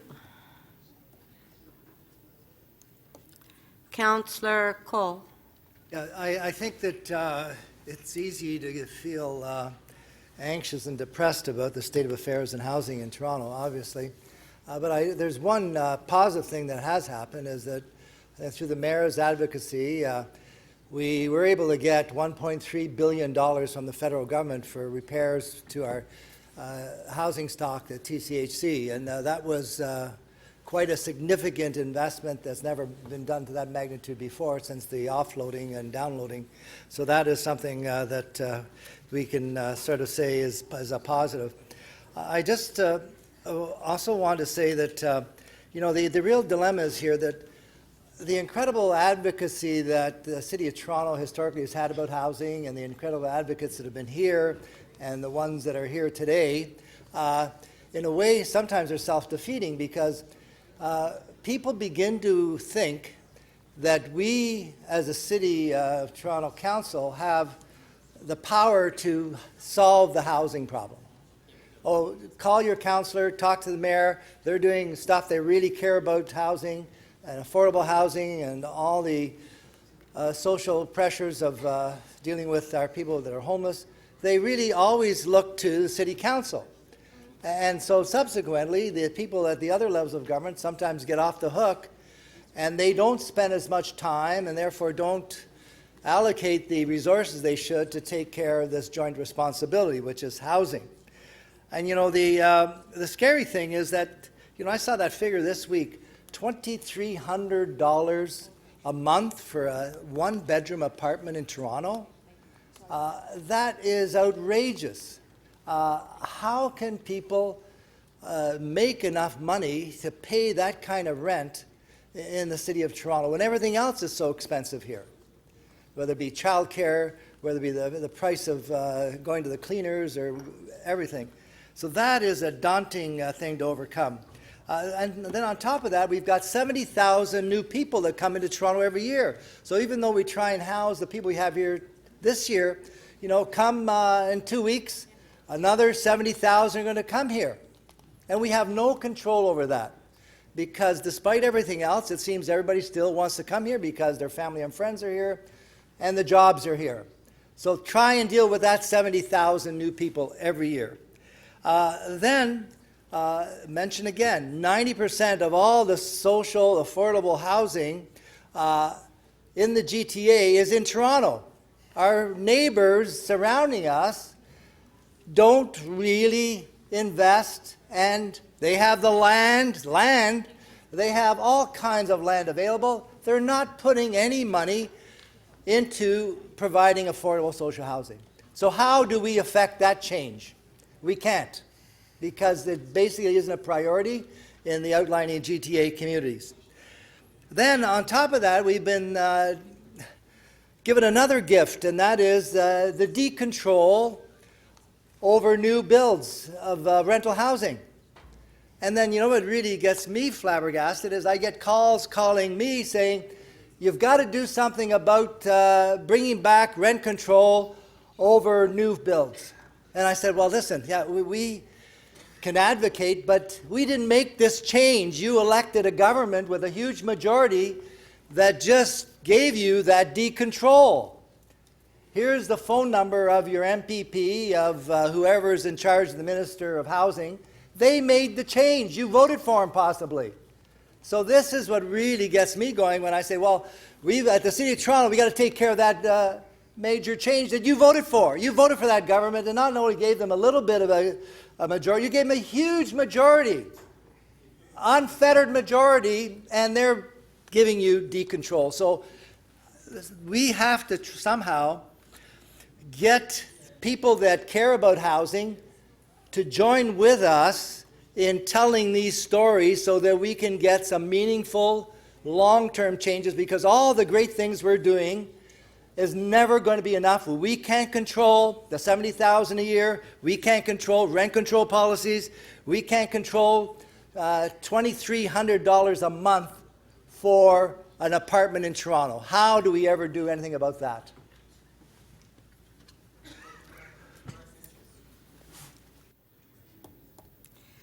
Before I go to the next speaker, Councillor Wong Tam, you need to make an amendment to your motion A, 2A? Yes, that is correct, Madam Speaker, and I believe if the clerks are not going to re-advance circulate, then they will put it on the screen. Noted point number 2 under section A has now been deleted and merged into point number B, or itemized B. Okay, thank you. Thank you.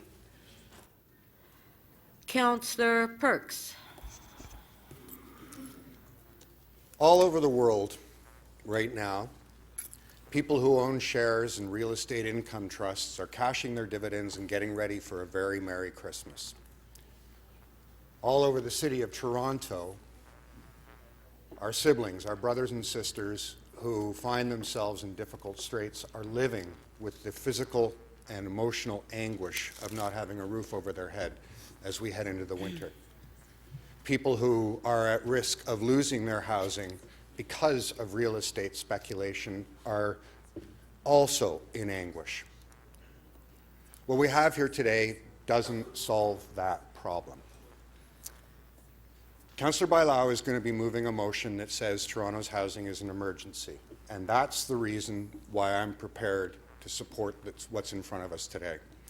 It is an emergency when a society stuffed with wealth like ours is unable to provide a home to everyone who lives in our city.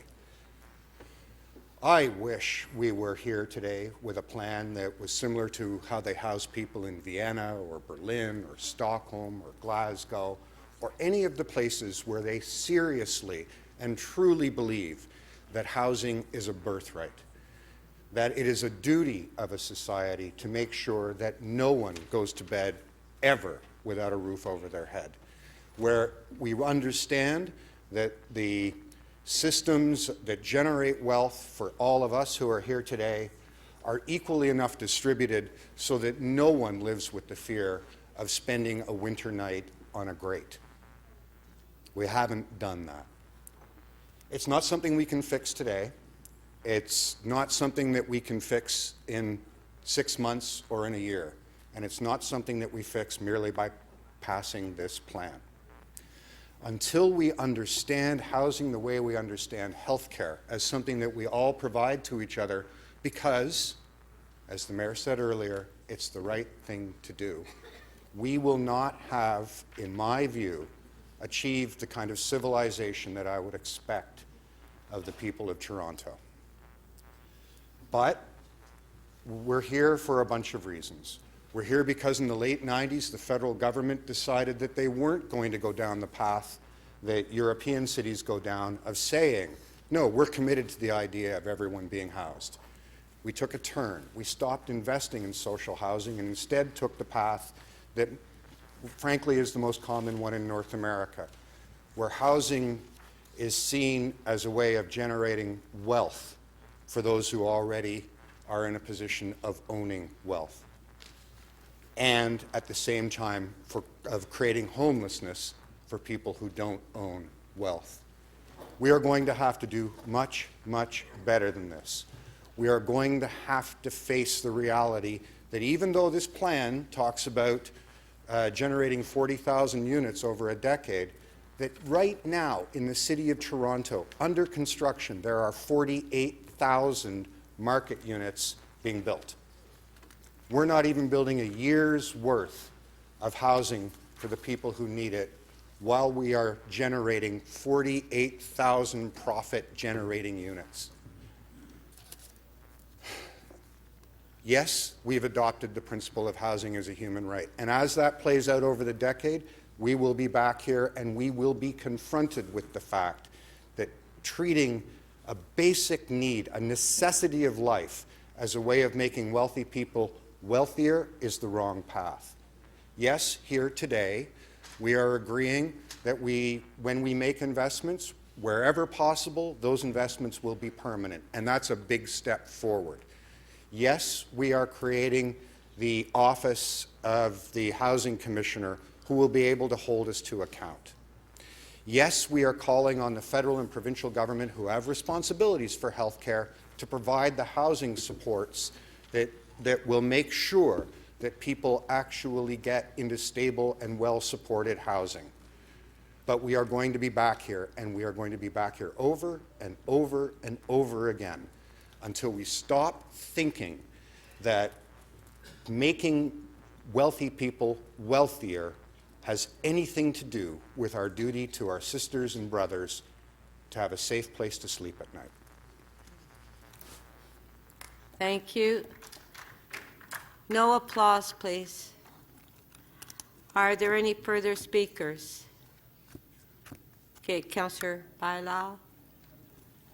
Thank you, Madam Speaker. I do have motions. So motion A is very small amendments on the motion that I placed at committee asking for the intergovernmental working group and to come back with an immediate 6-month plan and not only report back in February but then in June.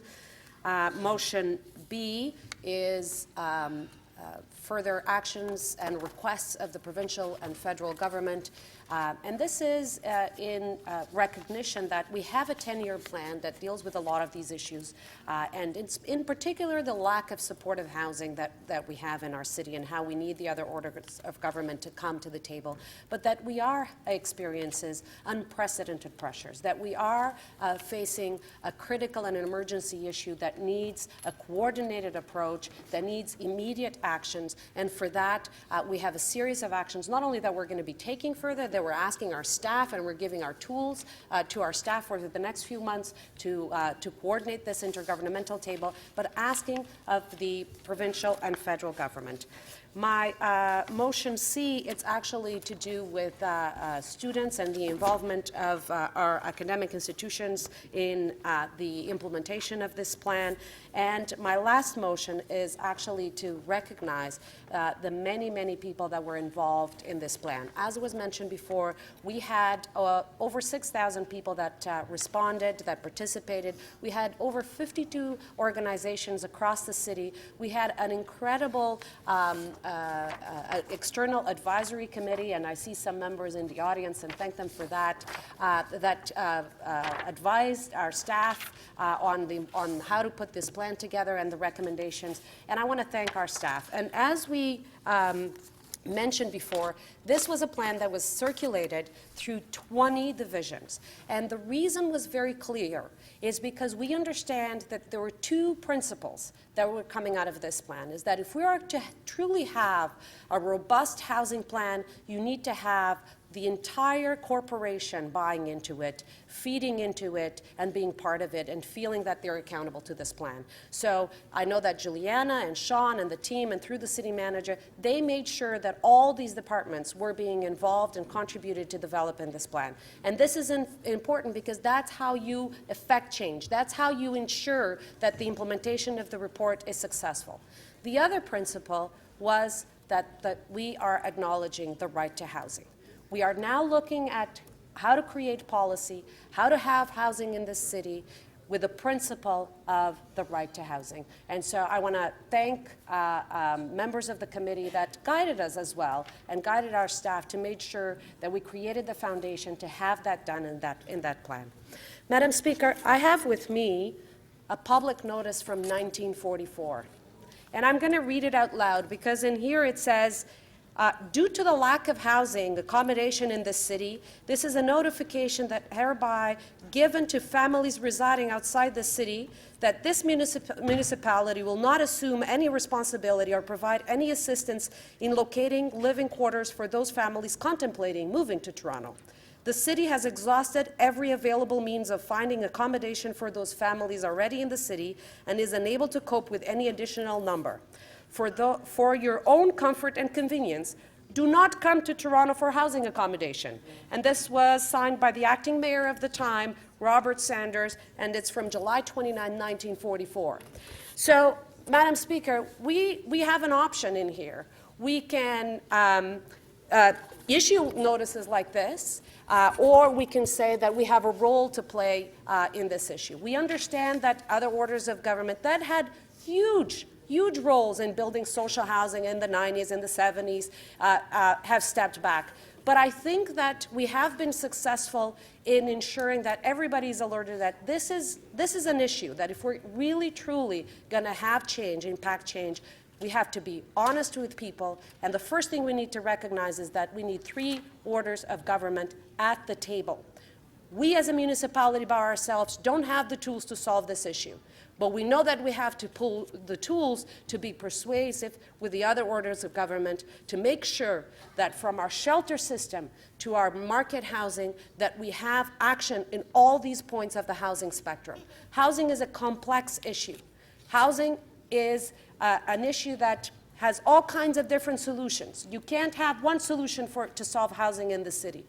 But one thing is for sure, you need the goodwill of all of us to make sure that we truly have an impact in this file, to make sure that the city is open for our Torontonians and is able to afford to have safe housing, not only for the residents in Toronto, but for our sons and daughters and for the people that are coming and developing this city. Thank you. Mayor Tory to speak.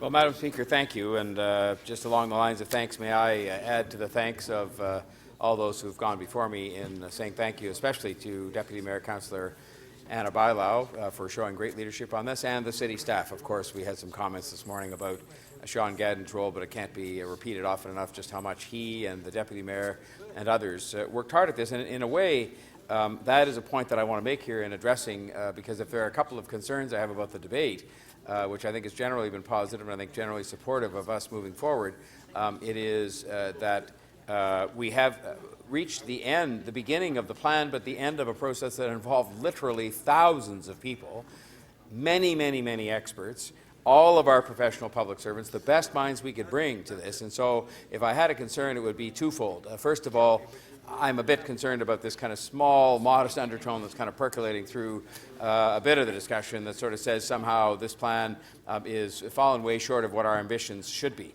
And I was particularly interested in the exchange between Mr. Gadden, who I indicated this morning through you, Madam Speaker, I had so much respect for, I think we all do, and Mr. Councillor Layton, where they were talking about sort of how these goals were set and so on, and I don't want to put words in Mr. Gadden's mouth, but he was saying what we tried to do was to set a goal that was something that was achievable, and if we can do more, of course we will.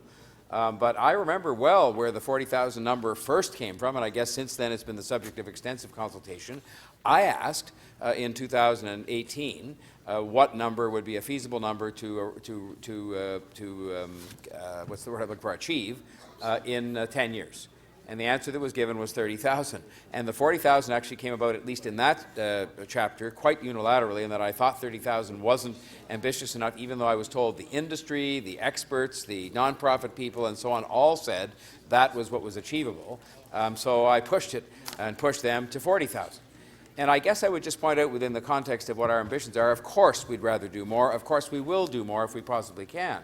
But I sort of look at the track record of the council, and some of the very people who seem to be disappointed were people actually who were here during most of the time of the last 10-year plan, and respectfully fell way short of achieving the modest 1,000 unit target set by them at that time. By them. They were here. I wasn't, actually, and so were not some of the other people that have spoken today. But so I would just say that let's get out there and achieve the 40,000. I'll be the first one to say if we're 5 years into this or 2 years into it or any time into it and we think we can up that to 50, 60, 70 or any other higher number, I'll be the first one to line up and say that's exactly what we should be doing. I have two other concerns, and they both have to do with the motions moved by Councillor Matlow. I say through you, Madam Speaker, and it's nothing to do with who's moving the motion, it's just what they are. The first one is to do with the value for money.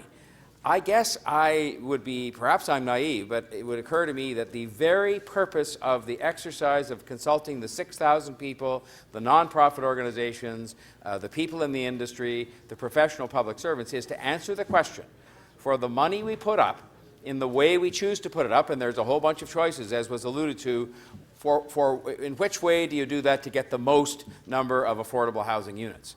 So to me, that question has been answered with this plan, that a value for money audit in effect was part of it, and that by voting now for a value for money audit, what we are voting to do is to delay the implementation of this plan, because I'm assuming the councillor in his motion wouldn't be saying, well, let's just proceed ahead with it, and then the value for money audit will come later and tell us if we did the right thing. So that is going to delay the first, if not more, than the first year of this plan, and I believe that the value for money audit has already been done. That is what it was done inherently in a process involving thousands of people, all kinds of organizations who were answering that question. If we're going to use city land, city money, city deferrals of taxes and DCs and things like that, what is going to get us the most by way of affordable housing units? And that the answer came back with this plan. The second motion I have trouble with for a different reason, and that is that we specifically, explicitly agreed with the support of the very same councillor who's moving this motion today, and I understand what his philosophy is behind it, and I don't even entirely disagree with it, but we moved a motion last day because we didn't want to make policy on the fly that might affect the response that's going to come back on the Housing Now RFPs, to just change policy on the fly before we had at least our city management studied. And so we voted last time, including the councillor's support, for the City Council to request the City Manager to report to the January 22nd, 2020 meeting on requiring that landlords in new developments where incentives from the City of Toronto have been provided be prevented from increasing rents, etc., etc. That was an agreement we all reached as to how we would take a look at this issue on what I'll call an evidence-based basis, as opposed to just saying, let's just decide, because we all think it's the right thing to do today, to do this. And so I would suggest, at the very least, this is redundant. At the most, it may be requiring, it may be something that involves reopening a matter we just voted on at the last meeting, but it is not the best way to make public policy. I think this plan is a good, solid plan. I will be absolutely enthusiastic in my advocacy to the other governments, as I've tried to be before, and I think successfully so. No stone will be left unturned on getting them to sign on to this plan, and if we can achieve this plan before the 10-year time frame, then we'll be upping the goals and getting on with doing the rest of it. Thank you, Madam Speaker. Thank you. Okay, so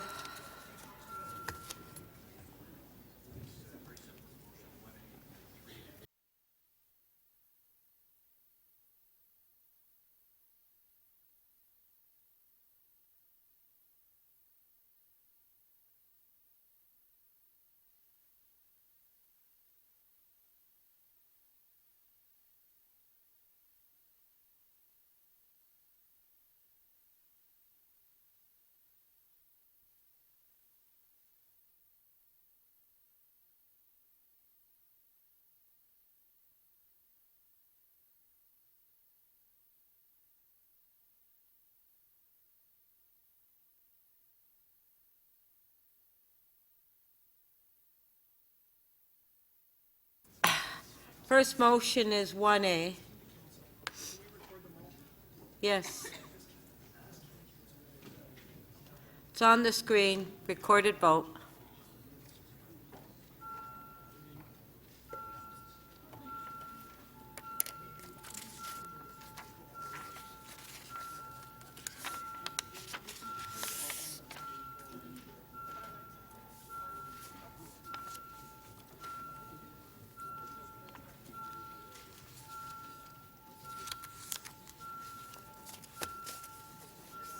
Councillor Cressy, please.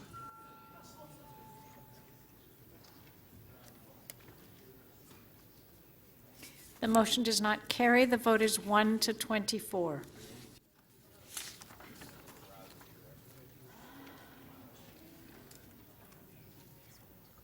Okay, our next motion,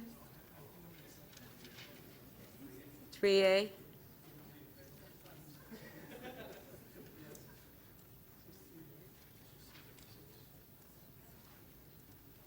Okay, recorded vote.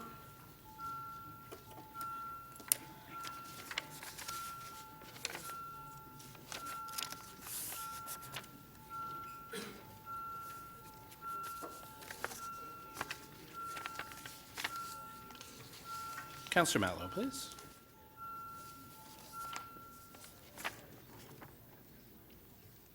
The motion carries 24 to 1.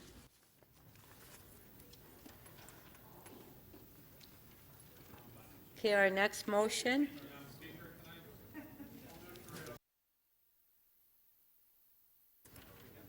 Oh, okay, all in favor? To reopen? Carried. Okay, let's do it again.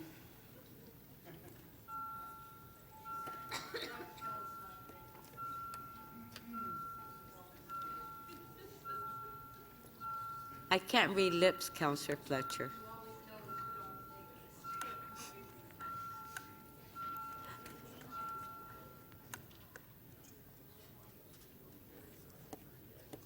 motion carries unanimously, 25 in favor. Okay, our next motion is 1B.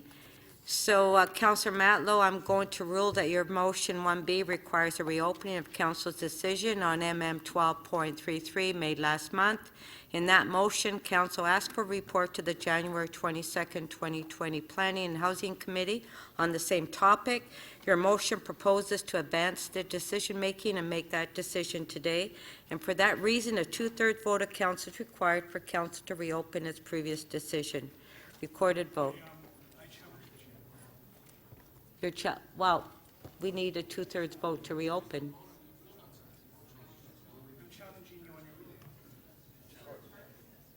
Okay, Councillor Matlow is challenging me. Okay.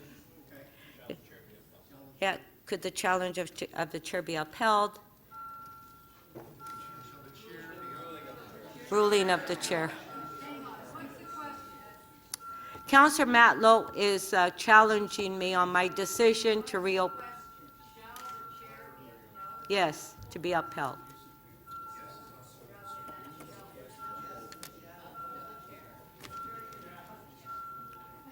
Councillor Karygiannis, please.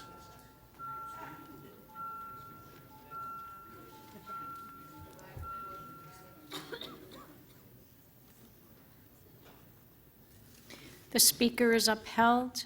The vote is 23 to 2. Thank you.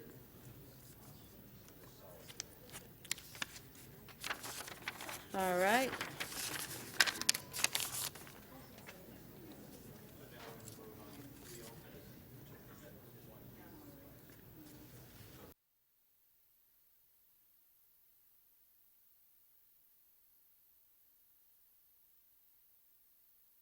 So now we're back to the reopening of the member's motion previously, MM 12.33. Recorded vote.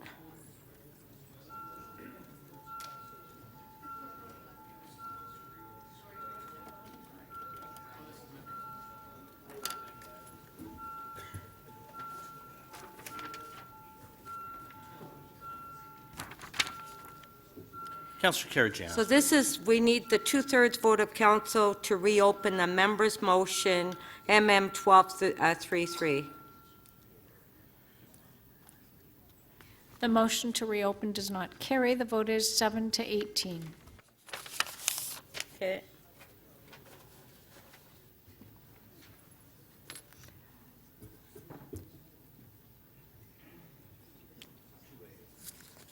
Next motion is motion 2A, recorded.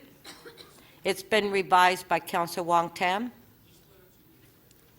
I'm sorry?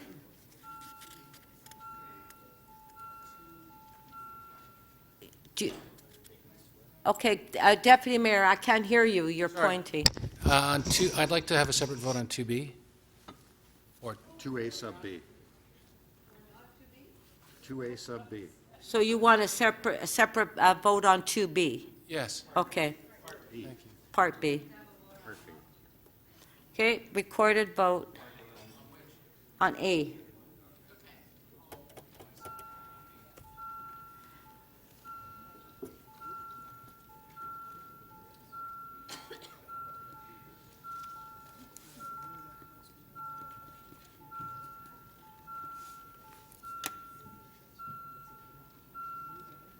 Councillor Perruzza, please.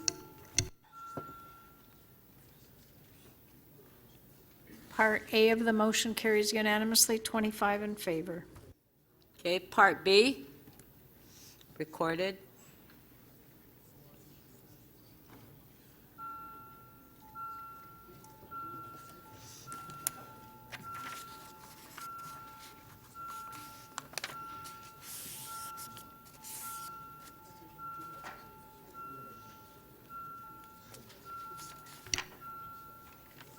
Councillor Matlow, please.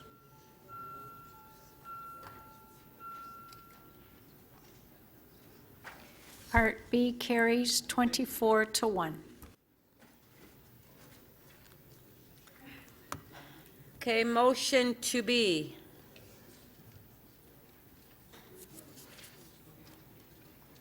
Recorded vote.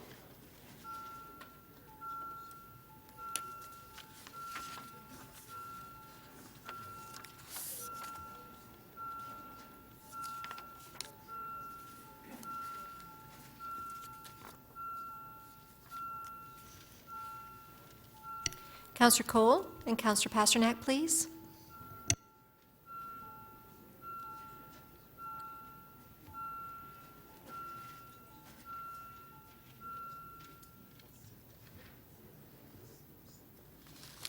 The motion carries 23 to 2. Motion 2C.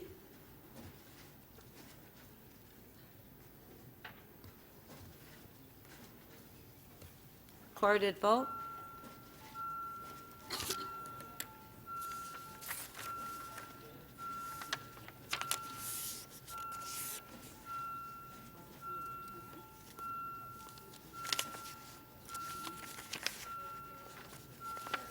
Councillor Bailão, please.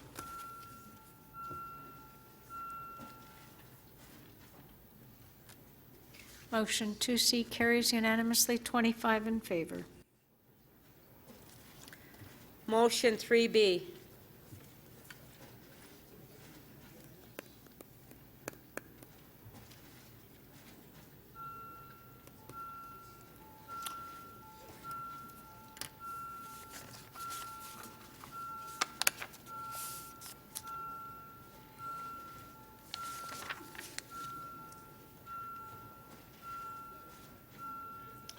Councillor Mathew, please.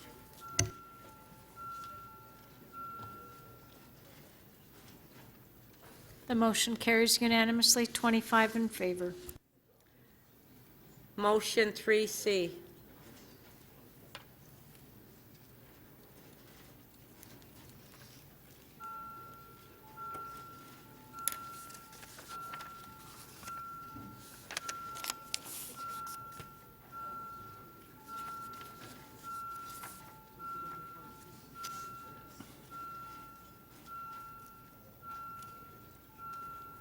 Councillor Fillion, Councillor Pasternak, thank you.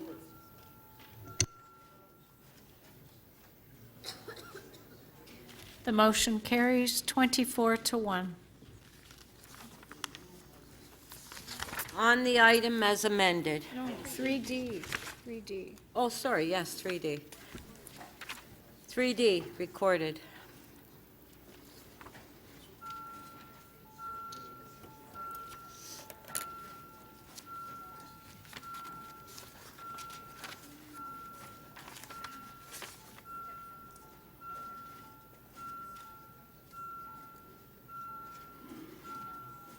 Councillor Ford, please, and thank you.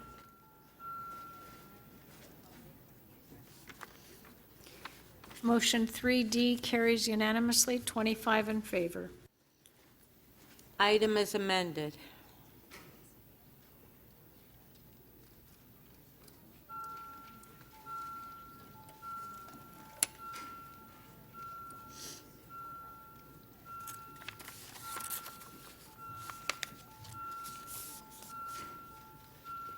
Councillor Perks, please.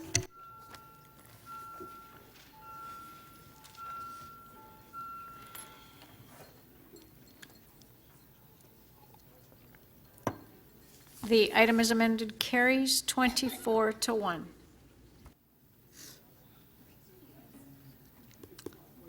Okay. Okay, thank you.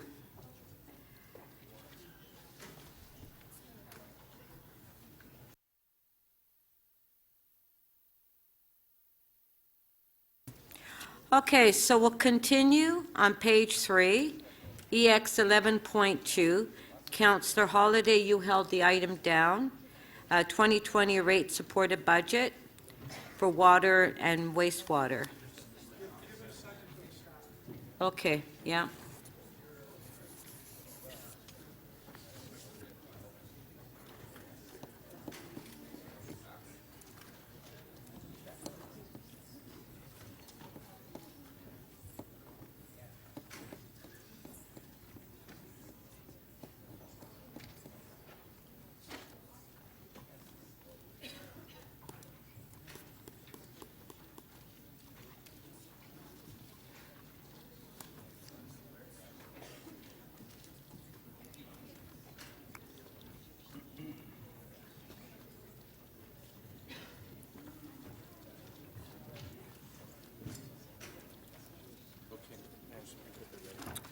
Okay, questions to staff. If you have questions, please put your name up, request to question staff. Councillor Holliday.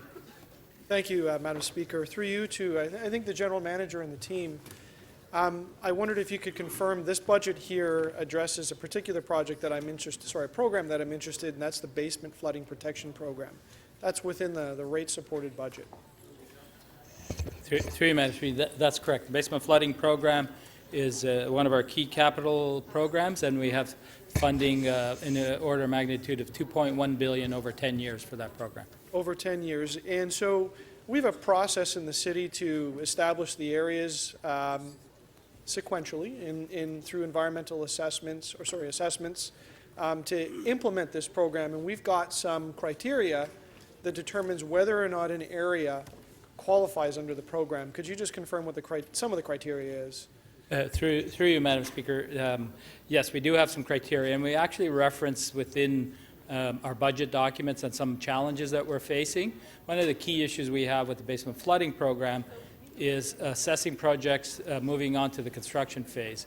And in there we have council-approved cap of $32,000 per benefiting household, and we use that to determine which projects are eligible to move for further detailed design and into construction phase.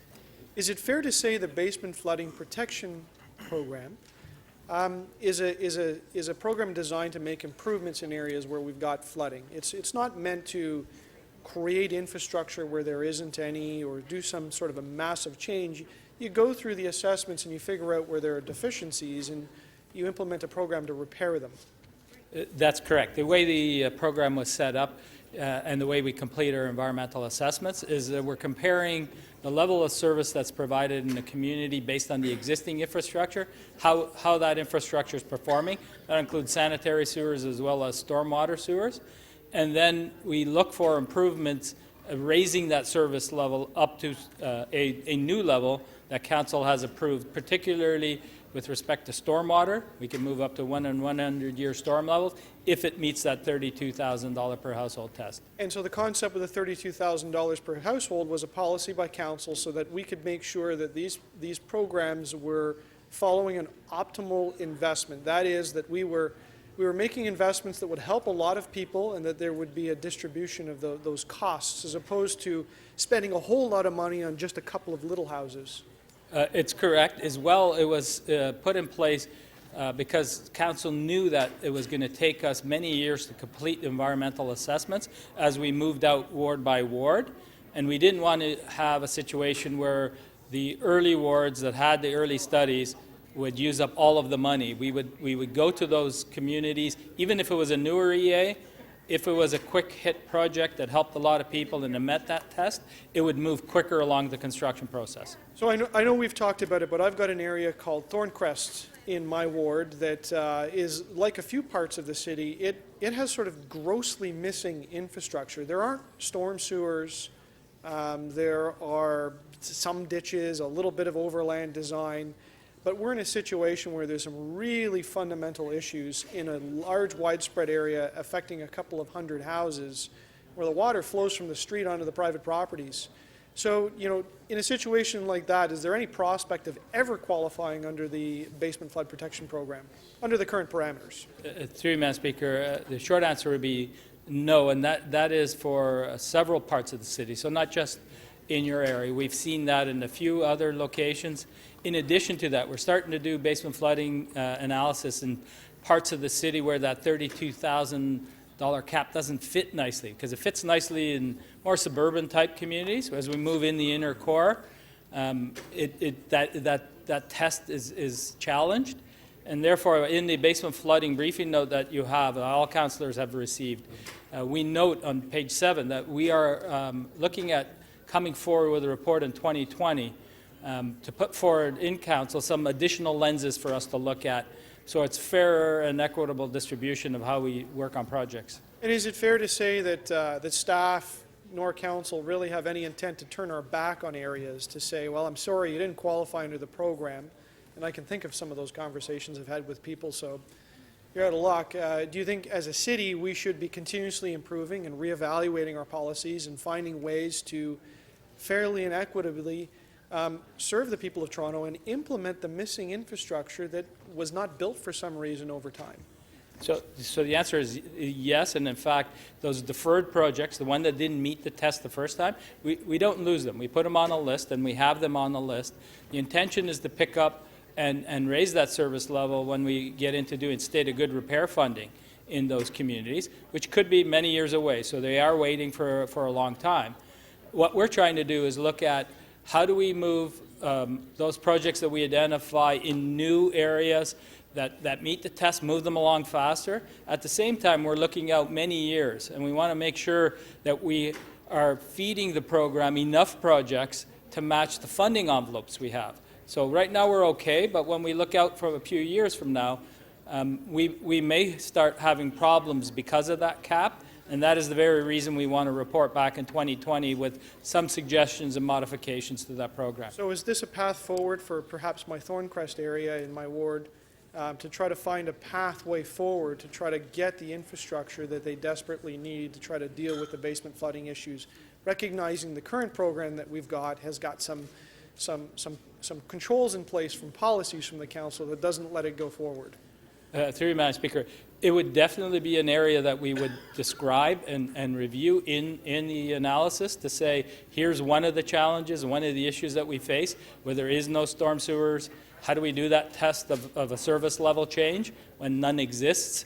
And so what we're looking at is that as well as other areas in the city. So it will be a multi-pronged approach that we would come forward with. Thank you. I let you go way too long. Sorry, I was busy talking. Councillor Carroll. Quick question, yeah. So just a quick question in following on Councillor Holliday's evaluation, which is very thorough in 6 minutes' time. So you can find the criteria, you can find the list of flooding, you can even match that financial measure.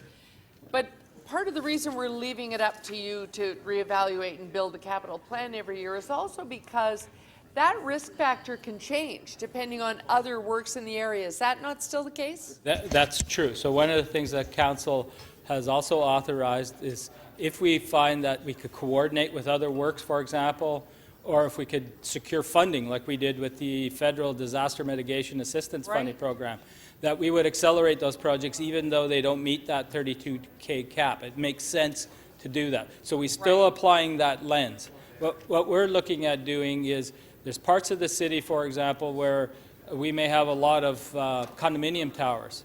So how do we assess the per benefiting household now when it's one plot of land yet 1,000 people live in it? So we need to come up with different ways of assessing, including a project into the basement flooding project as we find different anomalies throughout the city. So it's more about strengthening and giving greater options while not taking away the 32. We would maintain that. We may raise that as we do a CPI increase. So a lot of different things we want to look at and bring to council multiple criteria as we find these issues popping up throughout the city. But even then, sitting in our political offices, we're not going to be able to say, I did my math, I checked the math on my neighborhoods, you must do this next. At the end of the day, there's still the overlay of infrastructure coordination that we can't predict. You can only tell us about it when we get to that capital season. That's correct. Am I right? We'll have enhanced criteria, but we will still need to give you the discretion to know when you're getting the biggest bang for our buck in flooding mitigation. That's correct, and we would do that through the annual capital coordination process. Right. We still may accelerate a project, even though we might have identified it in the 5-year basement flooding briefing note as coming in year 4. If there is a road reconstruction job or a transit job occurring, we may be able to pull that forward a couple of years, and we would do that. So we still retain that right, and that's why we give you the 5-year plan and update it annually. That would still occur. We're just looking for different tests and measures, and we want to bring them to council and get you to approve them as a policy. Okay, thank you. Thanks, Madam Speaker. Thank you. Are there any further questions? Councillor Holliday to speak. Thanks, Madam Speaker. I have a motion if I could ask the clerk staff to put that on the screen. It's long, but it is really just a request for a report because it's linked to the budget. It's something that I worked very hard with staff to develop. And it asked to come forward. I'm going to just paraphrase it to say that it talks about ways to address areas like the Thorncrest Village that do not and will not fit the parameters of the basement flooding protection program. But yet there are strong merits to proceed. There is ongoing flooding. There's movement of water from the right-of-way into some of the properties. Multi-million-dollar works that need to be done. And if you go back in time, you realize the history of this area was never built with the infrastructure that was required. And speaking to the general manager, think of places like Hogs Hollow and other parts of the city that are a little bit unique and different. So I'm between a rock and a hard place trying to serve the constituents in my community in helping basement flooding protection projects move along. But in the case of this, there's been an enormous amount of design work, and we got to the stage of evaluating the cost benefiting home, and it could not work. But it's important to recognize as a city we can't just turn our back on that neighborhood. We may need to reevaluate our policies. So this asks the general manager to come forward with a report on other ways to deal with these places. And I cited just one example of a neighborhood. It's not all about Ward 2. It's about other parts of the city that are experiencing the same issues around the design of the program. And I hope you'll support that because I think many members of council have run into similar issues. And as a council, we need to make sure that we have a built-out city, that we have access to services, that people's basements aren't getting flooded, that the streets aren't getting flooded and properties aren't getting flooded. But recognizing these are significant capital works, and they are part of the fabric of the city that we ultimately are responsible for delivering. So I hope you support that, and I look forward to the report from the general manager when that comes around for us to take a closer look at. Okay, thank you, Councillor Holiday. Speaker Nunziata. Yes, thank you. Yes. I do have a motion. Is the motion?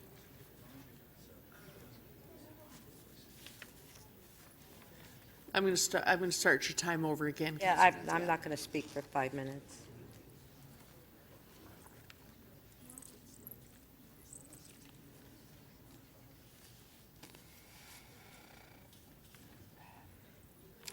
Okay, that City Council requested General Manager Toronto Water to start communicating with the public about the projects being funded from the water rate increases and to also provide councils with a list of these projects in their respective wards. The reason I'm moving that is that when we started the water increase rates and when David Miller was mayor, we told the public the reason why we were increasing the water rates, we're doing all these projects throughout the city, and that rate was phased in.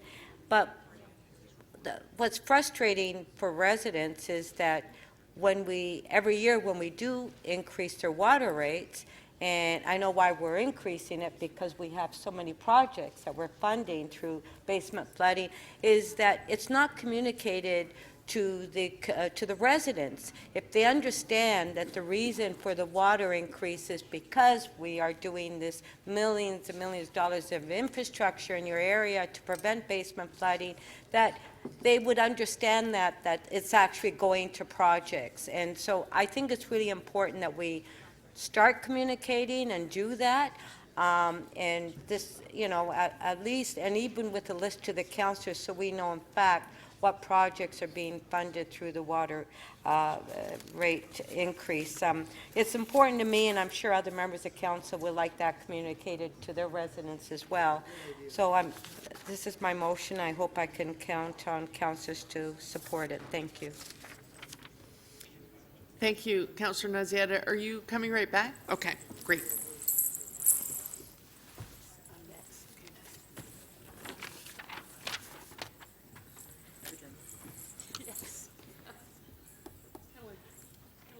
Councillor Carroll.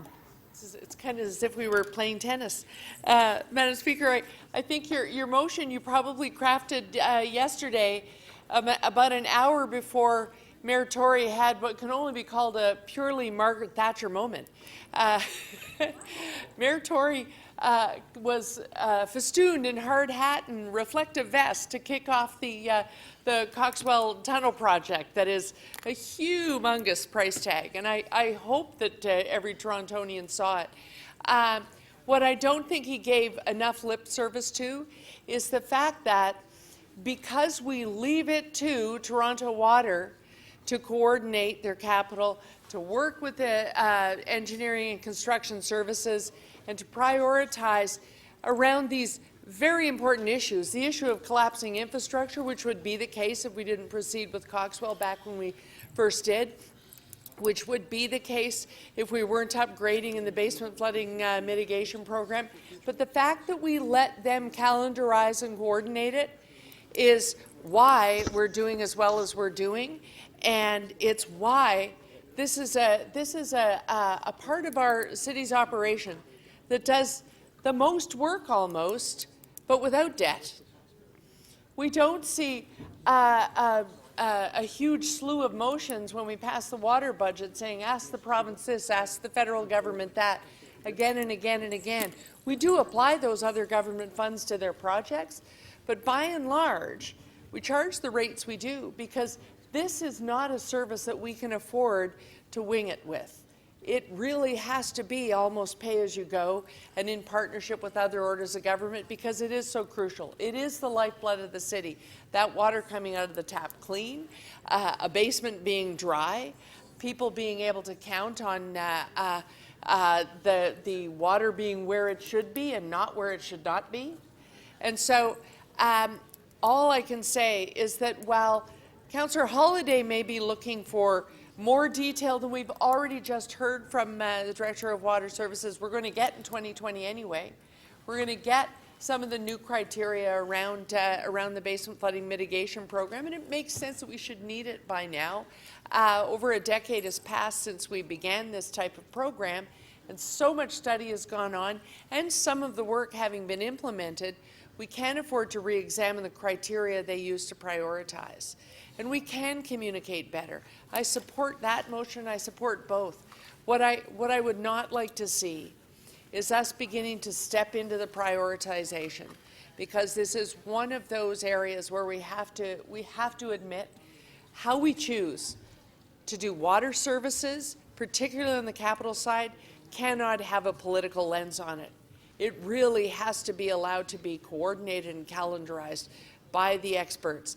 Underground infrastructure is the most complicated of them all, and we know that if we're not wearing that tin ring, we have no business deciding what the priorities are.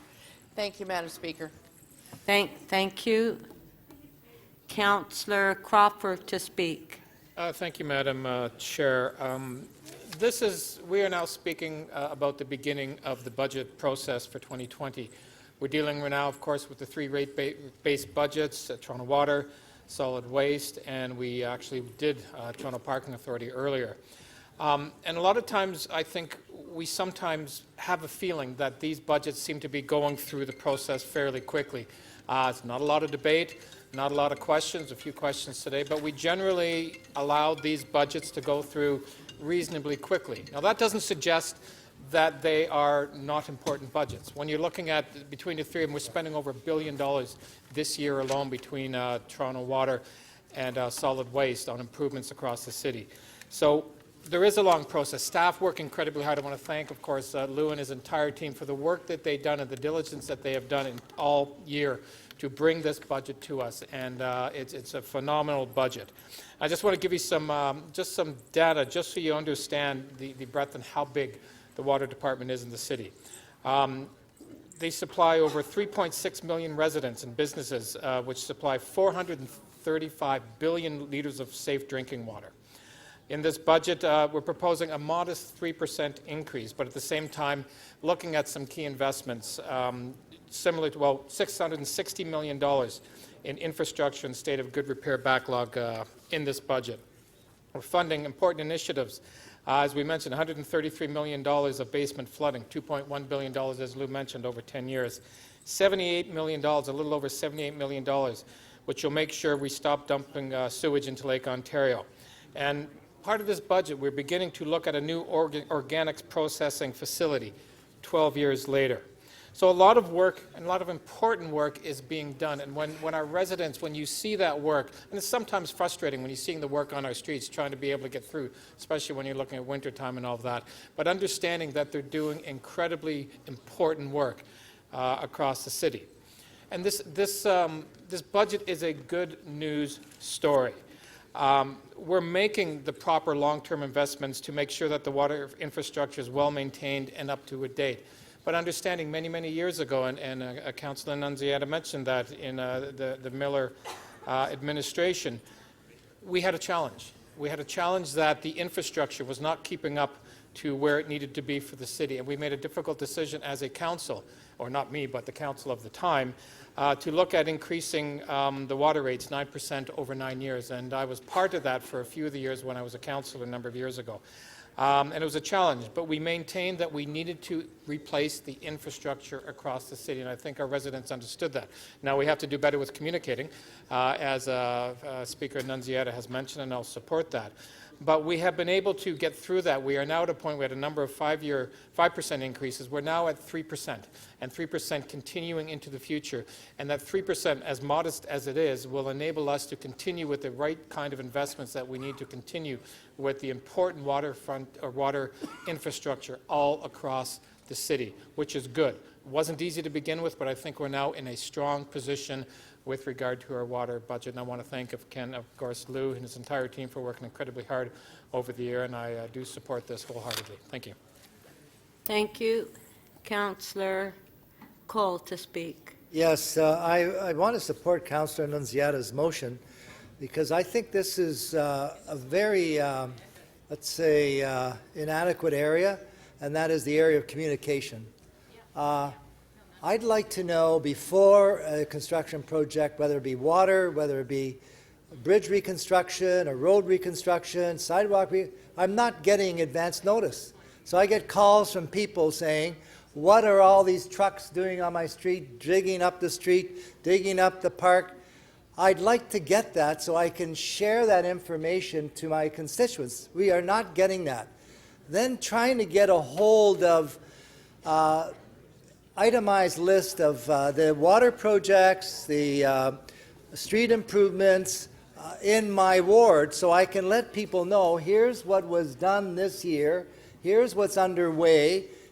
I can't seem to get that information. My staff has been working on that for the last 2 weeks, and it's like, trying to find the Holy Grail, trying to get that basic information. And so here we are as staff at City Hall, experienced councils, members, and we can't get it. Can you imagine the ordinary person trying to find out what the city is doing on their street, how they go about getting that information? They can't. So they get frustrated. They say, why wasn't I told? I could have, made different arrangements to get up and down my street. We need to get that information easily to the public through the council office. Right now we're doing a poor job of that, and let's let them know what's going on with these major investments that we made in our infrastructure, and that's something that is critically important to do and is not being done adequately right now. Thank you. Councillor Fletcher? Yes, Speaker, I just want to make a few comments because this is, without a doubt, one of the largest and most transformational capital projects that we have going in the city. And I know we talk about transit, and we're building tunnels, and we're building housing, but we are cleaning our waterways with this large system that we're building. And I think since I've been here, we've talked, and particularly in parts of the city that don't have separated sewers, we have a combined sewer overflow problem in a big rain. All of that combined sewage flows into the river, flows into the lake, and often flows into many basements in basement flooding areas, and we've identified where they are in the City of Toronto. So this is a massive project associated with our main sewage treatment plant. And all of you who flush your toilet anywhere outside of North Toronto or Scarborough, then we welcome all of your water, all of your sewage to this huge piece of infrastructure. It is massive.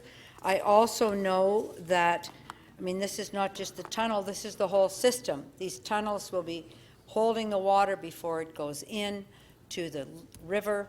It will then be pumping that back out. It will be cleaned. The outfall is being built so far out into the lake right at the moment.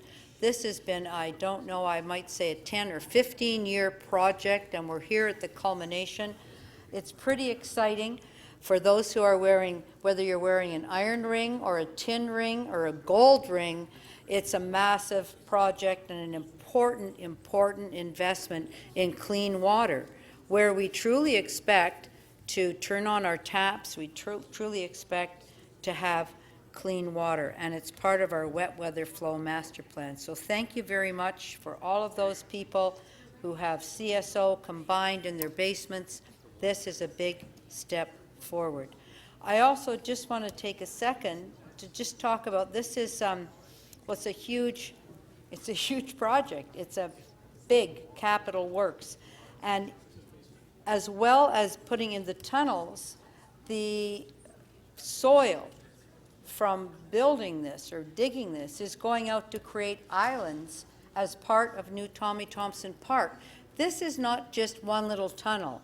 This is a huge master plan for the watershed and in building new and exciting infrastructure at the main sewage treatment plant.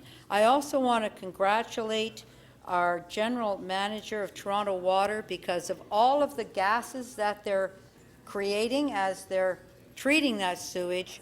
They are almost reusing up to 70% in order to run the sewage treatment plant. That, my friends, is incredible. That is a very big part of our pro-climate plan, reusing the methane, reusing the gases that are created in that treatment system to run the sewage treatment plant.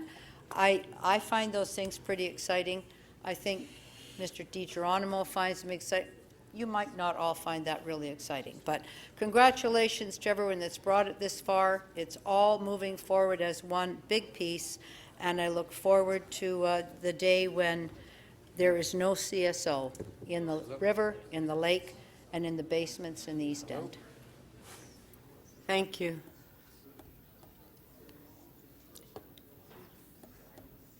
Councillor Karygiannis? Took my name off, Madam Speaker. Oh, you took it off? Okay. Okay, so we're voting. Ring the bells.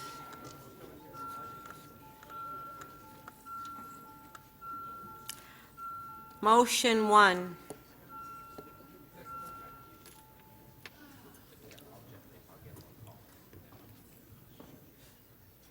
All in favor? Carried. Do we need a recorded vote or what? Nobody? Okay. All in favor? Carried. Motion 2. All in favor? Carried. Item is amended. Recorded vote.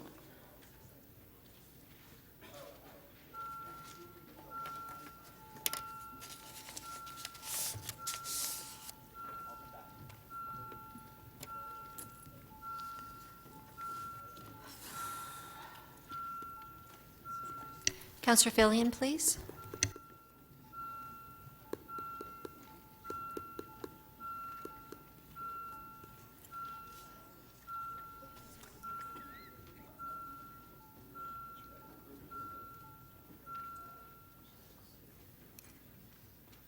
The item is amended, carries unanimously, 23 in favor. Okay, our next item is on page 3, EX 11.3, 2020 rate supported budget, solid waste management services. Councillor Layton, you held the item down. Do we have questions of staff?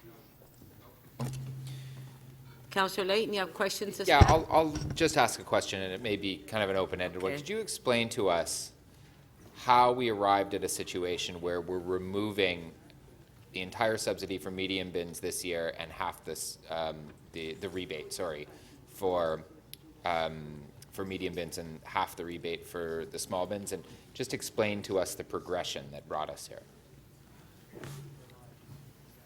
Through you, Madam Chair, to the councillor.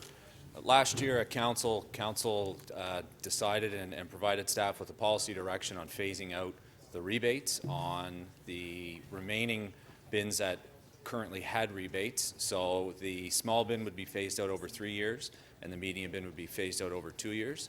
This is year 2 of that plan, so the medium bin is being phased out this year with a third of the rebate remaining on the small, which will be phased out in next year's budget in 2021. Thank you. And the rebate is not part of this budget? The rebate is mentioned in this budget document. Yeah. I don't see how it can possibly be a question to our staff about how they arrived at the rate without me asking about something that's listed in the budget. I'm not making a motion. It was ruled out of order at the Budget Committee just to get more information. And I'm asking about how we're arriving at this particular rate. I take issue with the fact that the budget chief just snuck over and whispered into your ear that you should rule that out of order. I take particular interest in that, No, I didn't. Madam Speaker. First of all, Councillor. I was asking a basic question about how we arrived at the rate, trying to give some clarity, not trying to change it or remove it. And yet you had to rule just that question out of order after you were whispered in the ear by the budget chief. Councillor Please. Councillor Layton, please. I asked the budget chief to come over because he was talking to me. I couldn't hear him. And I did not rule your question out of order. I reminded you that this is not part of what's before us. It is directly contributing to the cost and fee of the but bin Councillor Layton, in this budget. Okay, Councillor Layton, you can ask It's directly related to questions. it. Okay. It is directly related to the Okay. cost that it actually will be for, yes, it is, Mr. Mayor.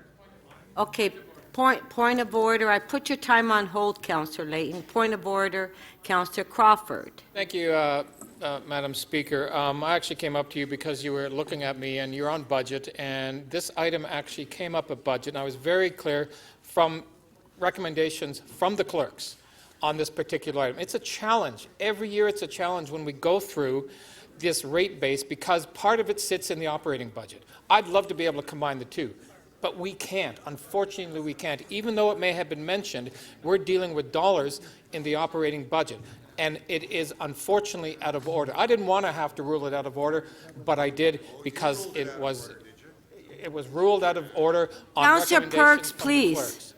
Hence why I had to get up and speak with the Speaker on this particular item. As I said, I'd love to, once this rebate system is gone in a couple of years, we're not going to have this challenge. But until that happens, we're going to have the same challenge. It happened last year. It happened the year before, and it's happening again right now. Point of privilege, Madam Chair. Okay. Councillor Deputy Mayor Minnan-Wong.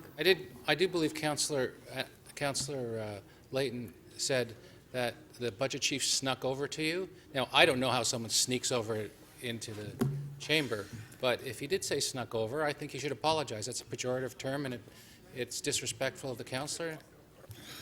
I'll replace the word snuck with walked to whisper in your ear. Wow. Here we're talking about whispering into the Speaker's ear, sneaking over. Like, this is really exciting. Okay. Siri here. All right, let's move on. Councillor Carroll.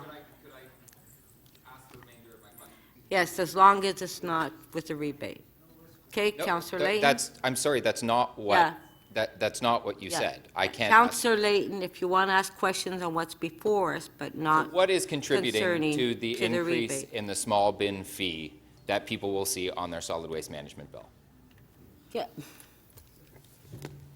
Through you, Madam Chair, to the councillor, the increase in the small bin fee on the solid waste management side is linked mainly to inflation of 2.5%. And what people will receive on their bill at the end of the day is going up above the inflationary rate because... Okay, Councillor, you're going, I told you, we're not talking about the rebate on the bids. Please. I am just asking, because when people open their solid waste bills, they're going to see an above 3% increase. And I'm trying to desperately explain and justify why that will be the case. Councillor Layton, I'm ruling you out of order. Councillor Carroll. So I'm wondering if the general manager of solid waste could review for me, because I'm having trouble finding it on the portal now, what are the percentage increases of the bin rates for 2020? Small, medium, large, and extra large. Through you, Madam Chair, to the councillor, the rate increase on all bins this year for the solid waste management fee is 2.5%. And in the rather provocative media releases for the launch of the budget, the media zeroed in on what is a multi-year program. And by the end of the multi-year rollout, pardon the pun, what will the percentage increases be when we get to the final rate of this rollout of the small and medium-sized bins? So through you, Madam Chair, to the councillor, the solid waste fee will increase 2.5% this year, and it's projected to go up approximately 2.75% to 3% next year, depending on council's direction next year on the solid waste management fee. And once you factor in the amount being added to those fees, which includes the dollar sum I'm not allowed to name, then what does the real term increase amount to for the customer, the medium-sized and small-sized bins? So through you, Madam Chair, to the councillor, the fee, the solid waste management fee that solid waste charges for its services will go up 2.5% this year, and approximately 2.5% to 3% next year, depending on council direction. That is what our solid waste management fee is, without any discussion around the rebate, as that is an operating. Well, I don't want to discuss it. I'm just asking, on a percentage basis, what is the dollar increase on the solid and the medium bin, all in? What is the dollar increase? Councillor Carroll, again, Councillor Carroll, I ruled with Councillor Layton. Mayor Tory. Well, Madam Speaker, I just don't understand why we're having this misunderstanding, because we will have a chance to discuss all of this at the time the operating budget is under discussion. And you know, on television, in one of those court cases, you'd call it badgering the witness. He's answered the question 3 times now and said it's 2.5%, maybe 2.75% next year. That is all he's able to answer as it respects the solid waste budget, which is what's on the floor. The operating budget of the city is not on the floor today. It will be on the floor in the new year. And that's the time when we can have the discussion that people want to have about the impact on the bin rates, because today he can't answer that question because he doesn't know what is going to happen in the operating budget discussion. That's why it's not on the floor today, and it really supports the point Councillor Crawford was making about these being 2 separate budgets, for better or for worse. That's what they are. Okay, Councillor. So, Madam Speaker, when the mayor takes the floor, do I question the mayor? Councillor Carroll, the mayor got up on a point of order. So, all right. Please, then, I've ruled on Councillor Layton, please. Can I use the rest of my time? Yes, your time is... If there is an impact on the consumer, over and above what we're discussing today, when will we be able to address that impact? Will we have the ability to address that impact using what are not property taxes but fees here? Will we have that ability in February of 2020 when we're in this chamber on the operating budget? Through you, Madam Chair, to the councillor, I can't comment on the operating budget process. The fees set today through the budget will direct the rate structure that will be charged for 2020 based on the fees that are currently in the budget and in the report before you. Okay. So in February, if we want to have any impact on the impact of the consumer, the only way we will be able to do it is using a property tax solution. I will not be able to use a consumption rate solution. So through you, Madam Chair, to the councillor, I can't speak to the mechanisms on the operating budget, and I can't speak to revisiting the solid waste management budget in February on different rates that could be charged at that time. Okay. Well, that's funny because neither can I. Thank you. Councillor McKelvey. Thank you, Madam Chair. My question is, when will they see the rate increase on their bill? Will that be effective January? Immediately? When will they see that? Through you, Madam Chair, the bill will be adjusted, the rates will be adjusted January 1st, and they will be on the residents' subsequent bills throughout the year. Okay, thank you. Thank you. Councillor Layton, did you want to speak? Okay. I have a motion, if it could be put on the screen, and that's the City Council requests the General Manager of Solid Waste Management Services to report back as part of the 2021 budget process on the impact of fees on diversion rates and source separation. This was never supposed to get this heated. Even at committee, my questions were about defending the staff position, which I have supported in council, several times now, that the full cost of solid waste services should be reflected in our bills. I have been supportive of that. Phasing out this, the policy with which cannot be named, phasing that out will have an impact on what people see in their bill. But it doesn't mean it's a bad thing. It doesn't mean it's a bad thing. And if you look, there was a lot of misunderstanding when the budget was published and first communicated out about what the costs of bills were, because it was reported that we were removing the policy that cannot be named from small bins. When I went out to the defense, of the city's policy to say, no, we've already phased it out of extra large bins. Large bins were all the way on medium bins, and small bins were the last ones to get taken off, because we wanted to encourage people to continue to recycle and to source separate. Mr. Mayor, I was backing you up. I was trying to address the misconceptions that were out there about this policy. When I saw some of my colleagues speak out about it, I raised it with them to explain it. I was only trying to explain it. I wasn't trying to start a fight here at council with my good friend, Mr. Crawford, Budget Chief Crawford. I certainly was not. What I suggested at committee, and it's because it's the only way that I knew how to get to this point, was for staff to provide a briefing note to council about the impacts of the changing fees or anticipated impacts on diversion rates, because we know we want to continue achieving a high rate of diversion. It was ruled out of order then.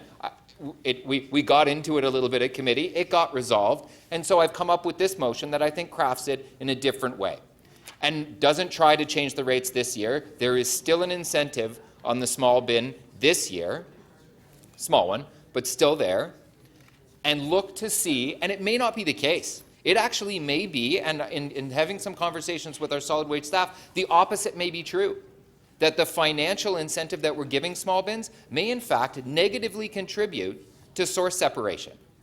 That might be the case. And if that is, then I'm going to work as hard as I can to make sure that whatever rate structure we have, we're encouraging source separation. So I'm sorry if the line of questioning was changing the messaging around this. That was not the intent. I won't mention the policy that shall not be named. There's no point in mentioning it in the actual operating budget part, because this issue will be resolved. By my motion, I hope you'll support. What it's actually trying to do is just make sure we're using pricing as a function of encouraging source separation. And I'd apologize for any heat we brought into the chamber as we're about to retire to have a more joyful opportunity with one another to exchange our season's blessings.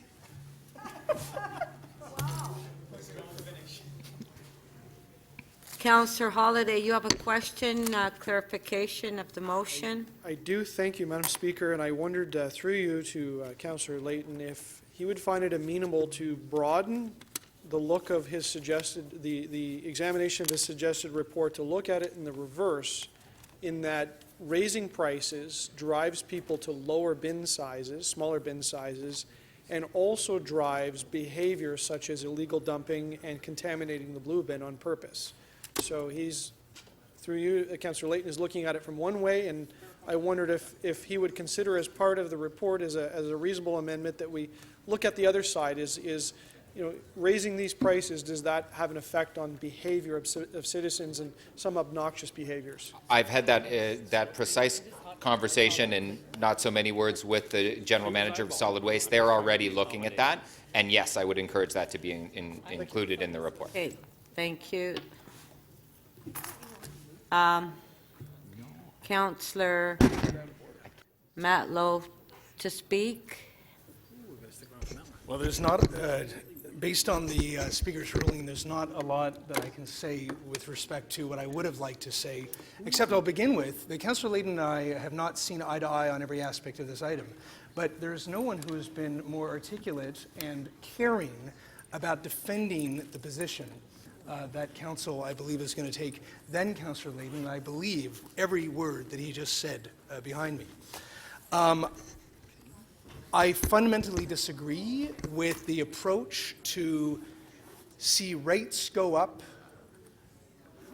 because of the things that cannot be named on the small bins at the pace that they will go up.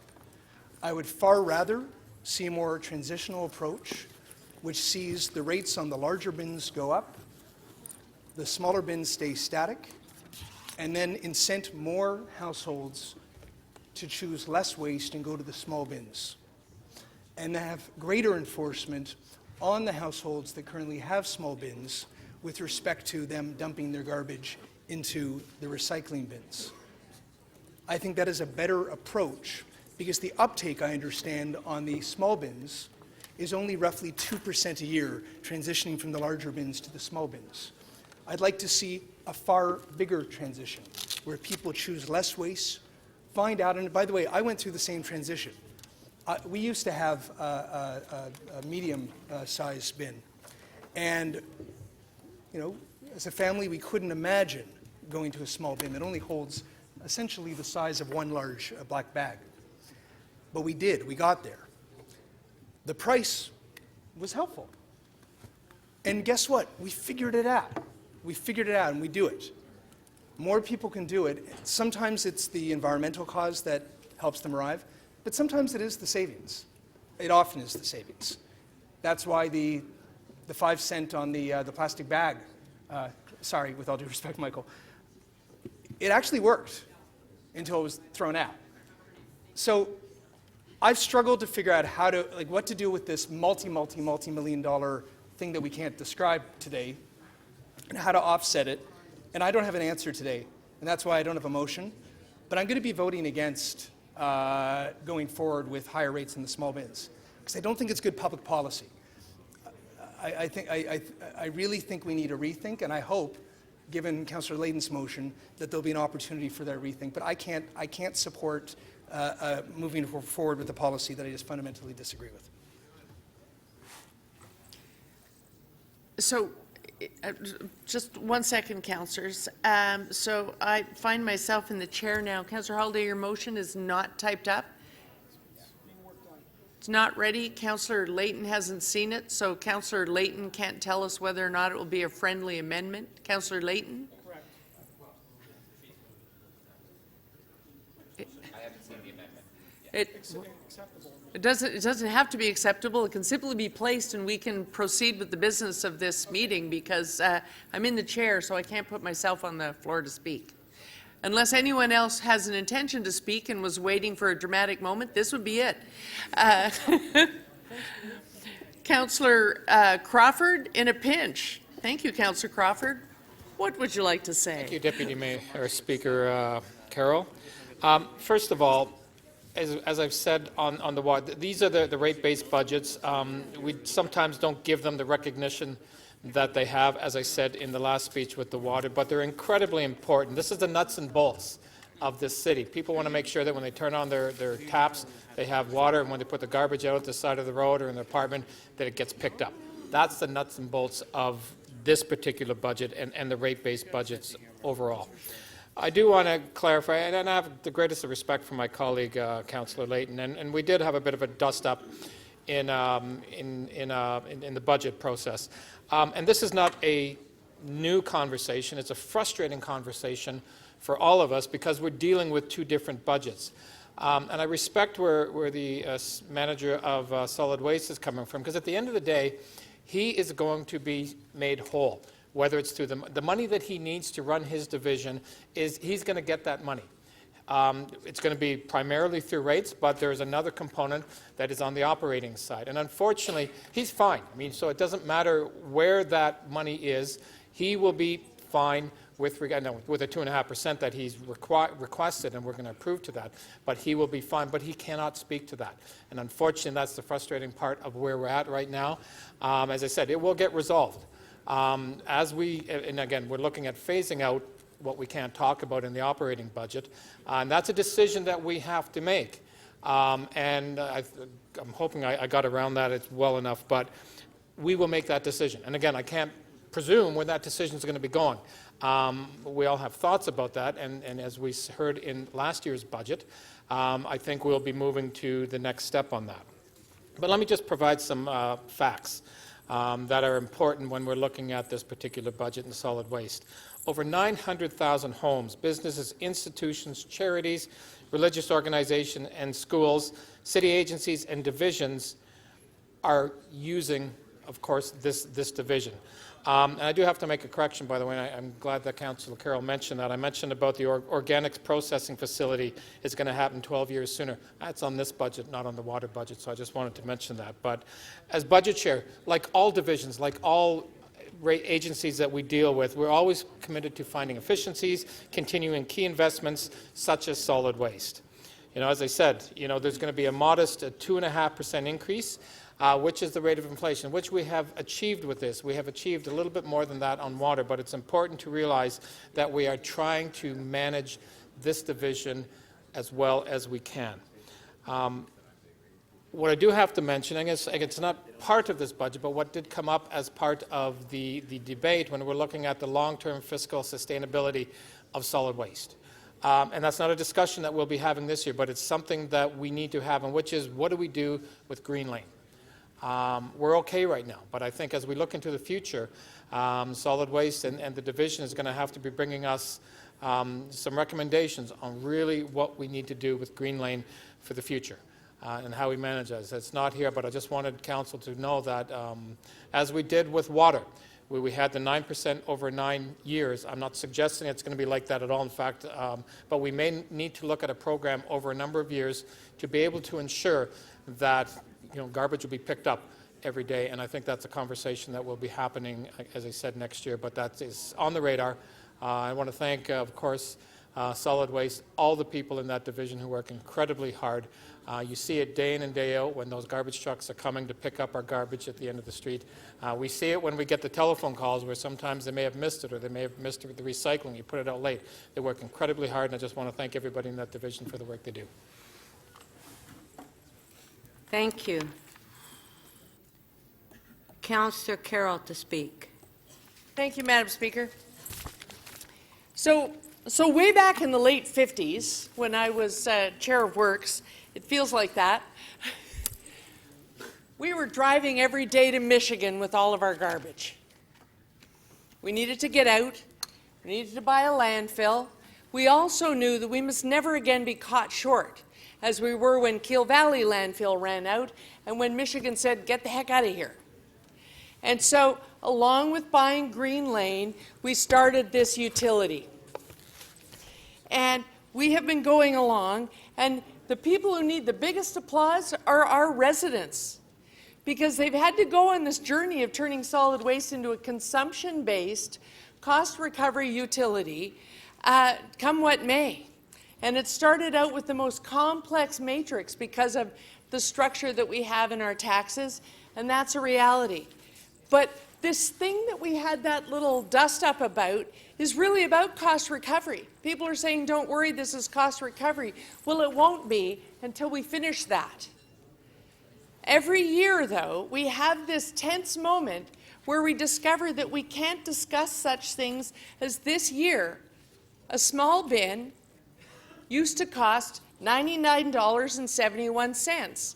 Next year, it's going to cost $185.65. And on the floor of this council, I can't explain why. But what I find sad is that months pass from the launch until February, during which councillors are on their own in explaining that, from $99 to $185 for the bin that we hope that people will be most encouraged to reduce their waste in. But we can't talk about it. And the messaging is all up to us. From October, when they first hear of it, and the media makes much ballyhoo about it, until February, when we finally adopt the motion. And by the time we are having that conversation, we can't do anything about it. That is not a situation that can continue. Luckily, we're near the end of that shall be left unsaid today. We're near the end of it. We only have a couple more years to do it. But we're doing a disservice to the very people that took a leap of faith with us to move from paying for their garbage through their property tax to this consumption-based cost recovery mode. And we're not fairly communicating with them. I find that very, very sad. Thank you, Madam Speaker.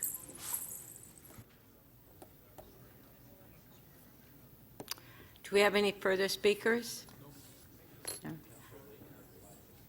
Okay, so we have the motion 1 by Councillor Layton, revised, a friendly amendment that's underlined. It's on the screen. Okay, all in favor? Recorded?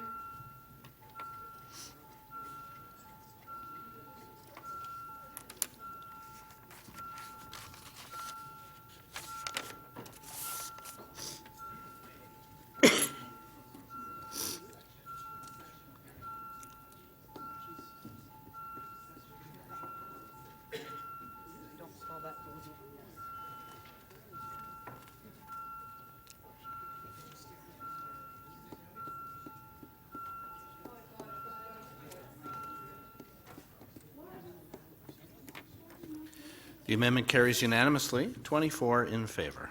Item is amended. All in favor? Recorded.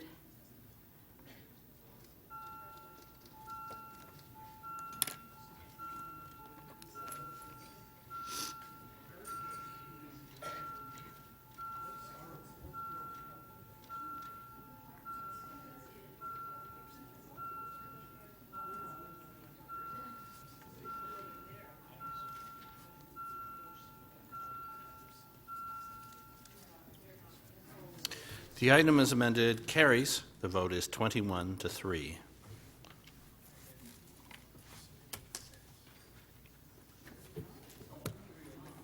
Page 3, EX 11.5, Toronto Public Art Strategy. Councillor Crawford, you held the item down. Do you have questions of staff? Just to speak briefly. Okay, to speak, Councillor Crawford. Does anybody have any questions of staff? No? Okay, Councillor Crawford to speak. Thank you, Madam Speaker. I just want to fully endorse this report, and it's the staff who did an incredible amount of work over the last year or a couple of years to pull this together. And I want to recognize a key person who really worked behind the scenes, actually on the private sector side, not on the bureaucracy side, was Sarah Diamond, who is the president of OCAD, who pulled together a dream team of arts innovators to really look at how do we move forward on a strategic public art strategy for the City of Toronto. And what this strategy really says is that cities need to rethink the public art as an integral part of a healthy city. We sometimes don't really realize how important public art is. We see it, it is there, sometimes we see it, sometimes we don't see it. Sometimes public art hits the front pages of the newspaper because it's a little controversial, but it's an incredibly important, integral part of a healthy city. This particular public art strategy, there's 5 key components to that. Number 1, it's about renewing our commitment for public art in Toronto. It's about redefining public art, making it inclusive and everywhere in the city, not just downtown, not just in front of developments across the city. And as I said, making it everywhere in underrepresented areas. And we want to simplify the process. It's a very complicated process. There's a number of different components to that across the city. So we're going to be looking at creating a single public art office, and of course partnerships, looking at robust funding on how do we fund this particular thing. But this is a key strategy when we're moving forward, and the Mayor had announced a couple of months ago the Year of Public Art that we're going to be celebrating in 2021. This is the anchor and a key component of that celebration. We couldn't have the celebration if it wasn't for this public art strategy. And of course, it's going to be focusing on 3 cornerstones, which is creativity, monuments and pop-ups, permanent, all across the city, and galvanizing and rejuvenating communities. And again, as I said, making sure it's accessible to all. And a big component of this public art strategy, which is, I think, on the first page, if you had an opportunity to read the report, is about our commitment to truth and reconciliation with Indigenous communities and championing the work of Indigenous artists. And you'll see that as we get into the formation of the Year of Public Art, how incredibly important the Indigenous artists in this city, across the country and internationally, will be played prominent. So I just want to thank again staff with Economic Development and Culture, who did an incredibly strong job on this, and I fully endorse and support this report. Thank you. On the item, all in favor? Recorded.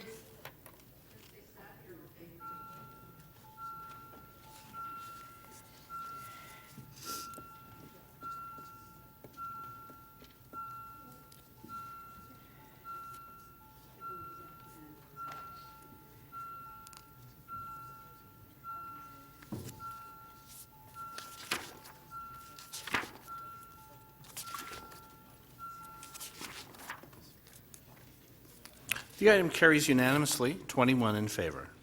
Thank you. Our next item is on page 3, EX 11.10, 2018 Office of Emergency Management Update. Councillor Wong Tam, you held the item down. Do you have questions of staff? Yes, I do, Madam Speaker. Okay. May I proceed? Okay. Thank you very much. With respect to the quantum that's outlined in the report, over $3.1 million and counting, that represents how much money the City of Toronto has already spent to procure emergency services for the displaced residents of 650 Parliament. Is that correct? Madam Speaker, that's correct. And what does $3.1 million and counting, what did that get us? Madam Speaker, that was the city's incurred costs that resulted, or that were the result of the emergency social services that were implemented as a result of the displacement post the catastrophic fire at 650. And so that covers a period from when the fires began in August 2018, I believe, until October 2018. But does that count? Does that take in account hotel rooms, perhaps rental subsidies, meals? What did that include? Does it include clothing? What did we end up giving these tenants? Madam Speaker, that is the net quantum of the invoice services that we acquired from the Canadian Red Cross, and includes examples you gave, I would say, are accurate, Councillor. Are there any other examples that invoice would have included that wasn't a part of my comments? Not, Madam Speaker, not to my knowledge. And with respect to those tenants who are still out of their homes, we've just hosted their second Christmas party, to be quite honest, in the local community. So they've now been out of their homes for over a year. There's no defined re-entry date to go back home. Are we still paying for any additional services to keep the residents safe and with a roof over their heads? Is there any more city costs that we're bearing right now? Madam Speaker, not to my knowledge, no. Okay. My next question is to the city solicitor. When can we anticipate that the City of Toronto will recover that $3.155 million from the landlord and property owner of 650 Parliament? Madam Speaker, that's very difficult to say. The city has been in negotiations with the landlord and has met with the landlord's lawyer as well. There have been communications back and forth, and we are currently awaiting a response promised this month. When did we initiate this cost recovery? How many months have we been asking for our money back? Madam Speaker, off the top of my head, I don't know, but it's been many months. This money is owed to the Canadian Red Cross, is that correct? These are the services that the city has purchased to keep the residents safe and with a roof over their head. The amount claimed is the amount that the city procured from the Red Cross, yes. What happens if the landlord and property owner of 650 Parliament does not give us back the almost $3.2 million? Like, do we as taxpayers and the city council just end up eating that cost? There would be an avenue open to the city to procure legal proceedings. I'm reluctant to comment beyond that, but I do believe that there's a contract between the city and the Red Cross. So either way, the city is going to pay. We are going to honor our invoice that's been submitted to us. Well, certainly, Madam Speaker, the city always honors its financial commitments. I can't comment any further on other avenues available to the city to recover, but there certainly are some. Has the City of Toronto ever been in a situation where we've actually put forth these costs up front and then we had to go off and recover them? Is this the first time we're doing this? This is the first situation I'm personally aware of, although there may be some that predate my position in this role. And with respect to the amount of time and energy spent to recover the costs, what does that quantum amount to? If you were a private sector law firm, you would be sending us a bill for billable hours to go recover this cost, perhaps go through court proceedings to recover this cost. How many hours have we already spent in trying to pursue the recovery of these emergency services? 2 senior lawyers have been involved in this file. I asked for an approximate number of hours, and I'm told close to 50. 50 hours. Okay. Thank you very much. Thank you. Do we have any further questions on the item? Okay, Councillor Wong Tam to speak. Yes, thank you very much, Madam Speaker. I'm just going to move that we receive this report, but I did want to flag and highlight, Madam Speaker, the fact that the City of Toronto, this is a great example of why we needed to strengthen our rent-safe bylaw to ensure that when we take on emergency cost to keep residents safe, that we need to have a way to recover that cost as quickly as possible. You've just heard from the city solicitor that they have 2 senior lawyers that have spent over 50 billable hours if they were working in the private sector to try to recover that cost. And if you do a quick back of napkin mathematics, you'll know we're already into the tens of thousands of dollars in legal costs and probably heading into the hundreds of thousands of dollars of market legal services to recover that cost by way of demand letters, by way of asking and seeking meetings, by way of waiting, like literally months now. And I know that they began these negotiations in the spring of 2019. So I would say that they're probably very generous by saying it's been 50 hours. I suspect it's probably, or conservative, it's probably been more than that. But Madam Speaker, this is a sizable amount of money. And if we were to be taking on these type of costs on behalf of landlords and property owners and corporations and picking up their environmental spills or perhaps any other emergency costs, I think that we could all agree that by strengthening the bylaw, which we did last month, it was the right thing to do. And we know that this cost is probably not going to remain stagnant at just $3.155,410 million.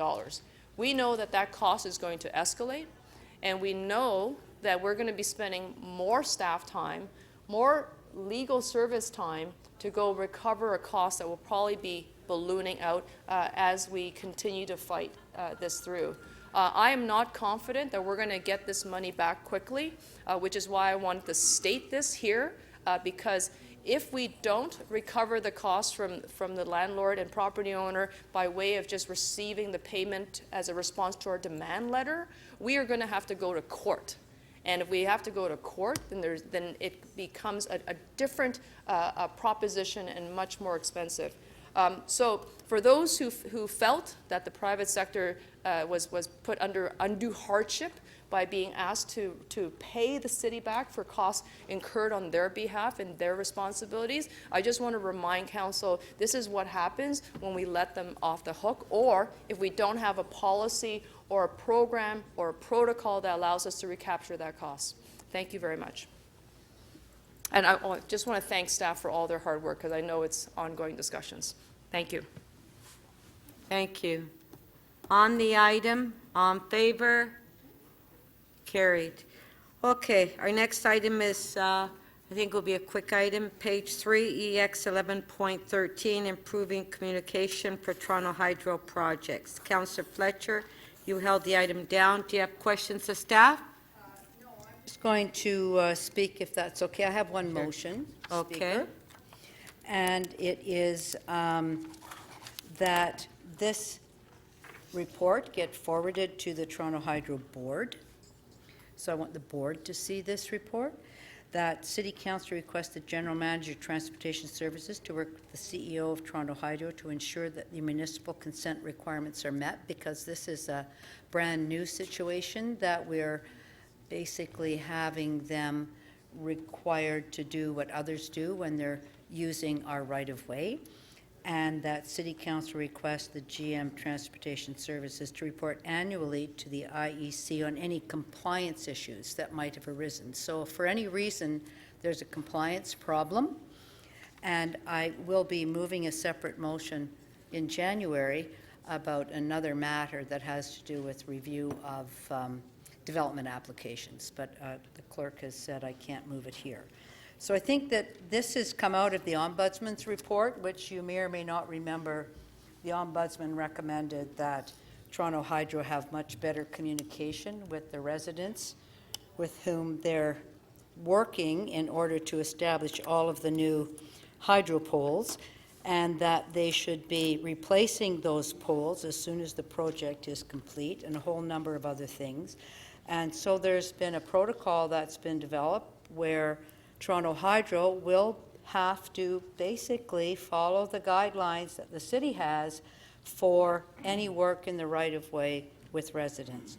And I was going to say to report back annually on all of the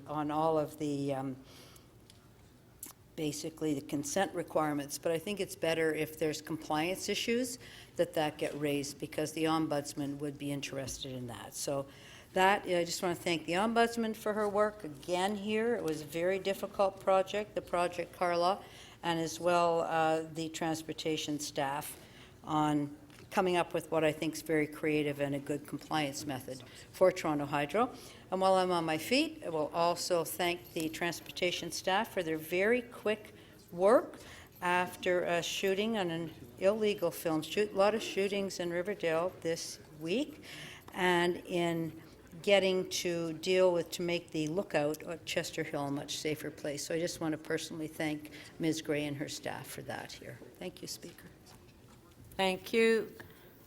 Okay, on the motion, we can put it on the screen. Okay. On the amendment, recorded vote.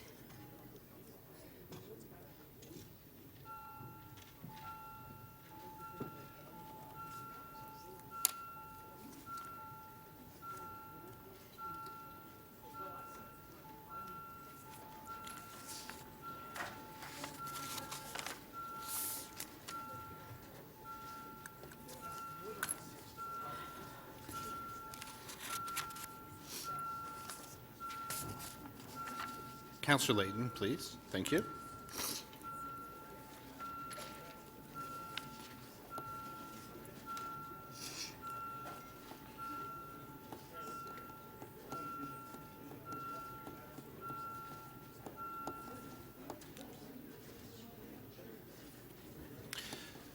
The amendment carries unanimously, 19 in favor. Item is amended. All in favor? Carried. Okay, so right now, we'll do quick releases. Councillor Perks. Thank you, Speaker. On item CC 13.3, What page? I'm just trying to find it right now. It's towards the end. Yes, page 11, Page 11, and I'll read the title of it when I find it, which will be in a second. 111 Pacific Avenue. Yes, thank you. So I have a motion. Page Page 11. 11. Page 11, item CC 13-3, 111 Pacific Avenue. Sounds like a song. So with this motion, I can do this item.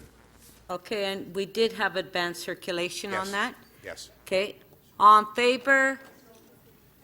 Carried. Item is amended, all in favor? Carried. Councillor Holliday? Thank you, Madam Speaker. I'm going to try to find it here. Page 4, EX 11.24, relocation of the Etobicoke Civic Center. I hope this is a quick release. If I could have the motion on the screen, it would be some additional requests of staff. Councillor Grimes has seen this, certainly worked on it with staff. I've asked for three things. One is to see if we can protect the ability to have a community center here as planned in the next report, in case that report is looking to delay this project in any way. I'm not saying it is, but I'd like to build some ability there. Councillor Fletcher says it's not quick. It's and not quick. I'm happy to hold it, All right. without a doubt. Councillor Bailao? Yes, Madam Speaker, on page 10, TE 11.45, traffic control signals. I can release that. Okay, on page 10, T 11.45, all in favor? Carried. Councillor Cole? Yes, I'd like to, page 8, if I can release NY 11.4, final report, zoning bylaw amendment application, 2535, 2537, Bayview Avenue, Ward 15. Okay, on page 8, NY 11.4, all in favor? Carried. And I've got another one. Okay, On page 7, PH 11.14, Committee of Adjustment Applications, Analysis and Service Improvements, all wards. I'd like to release that. okay, on page 7, PH 11.14, all in favor? Carried. Councillor Ainsley? Thank you, Madam Speaker. On page 5, GL 10.5, City Hall Council Chamber Modernization. I put forward a motion earlier. I think I've addressed everybody's concerns and moving it again. Okay, so if we can put it on the screen. That's on page 5, GL 10.6. All in favor? Carried. Councillor Pasternak, you have a motion to introduce the confirming bill. Yes, I do, Madam Speaker, that leave be granted to introduce a bill to confirm to the point of introduction of this motion the proceedings of City Council Meeting 13 on December 17th, 2019. Shall leave be granted to introduce this bill? Recorded vote. Page 5, 10.4.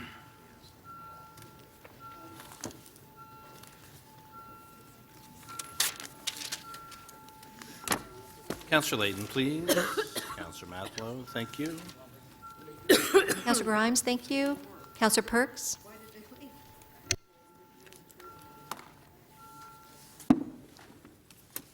The motion to introduce the confirming bill carries unanimously. The vote is 23 in favor. Shall this bill be passed and declared as a bylaw? Recorded vote.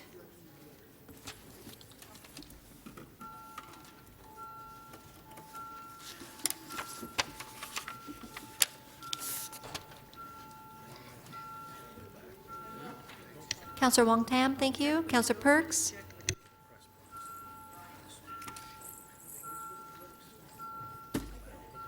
Councillor Matlow, please.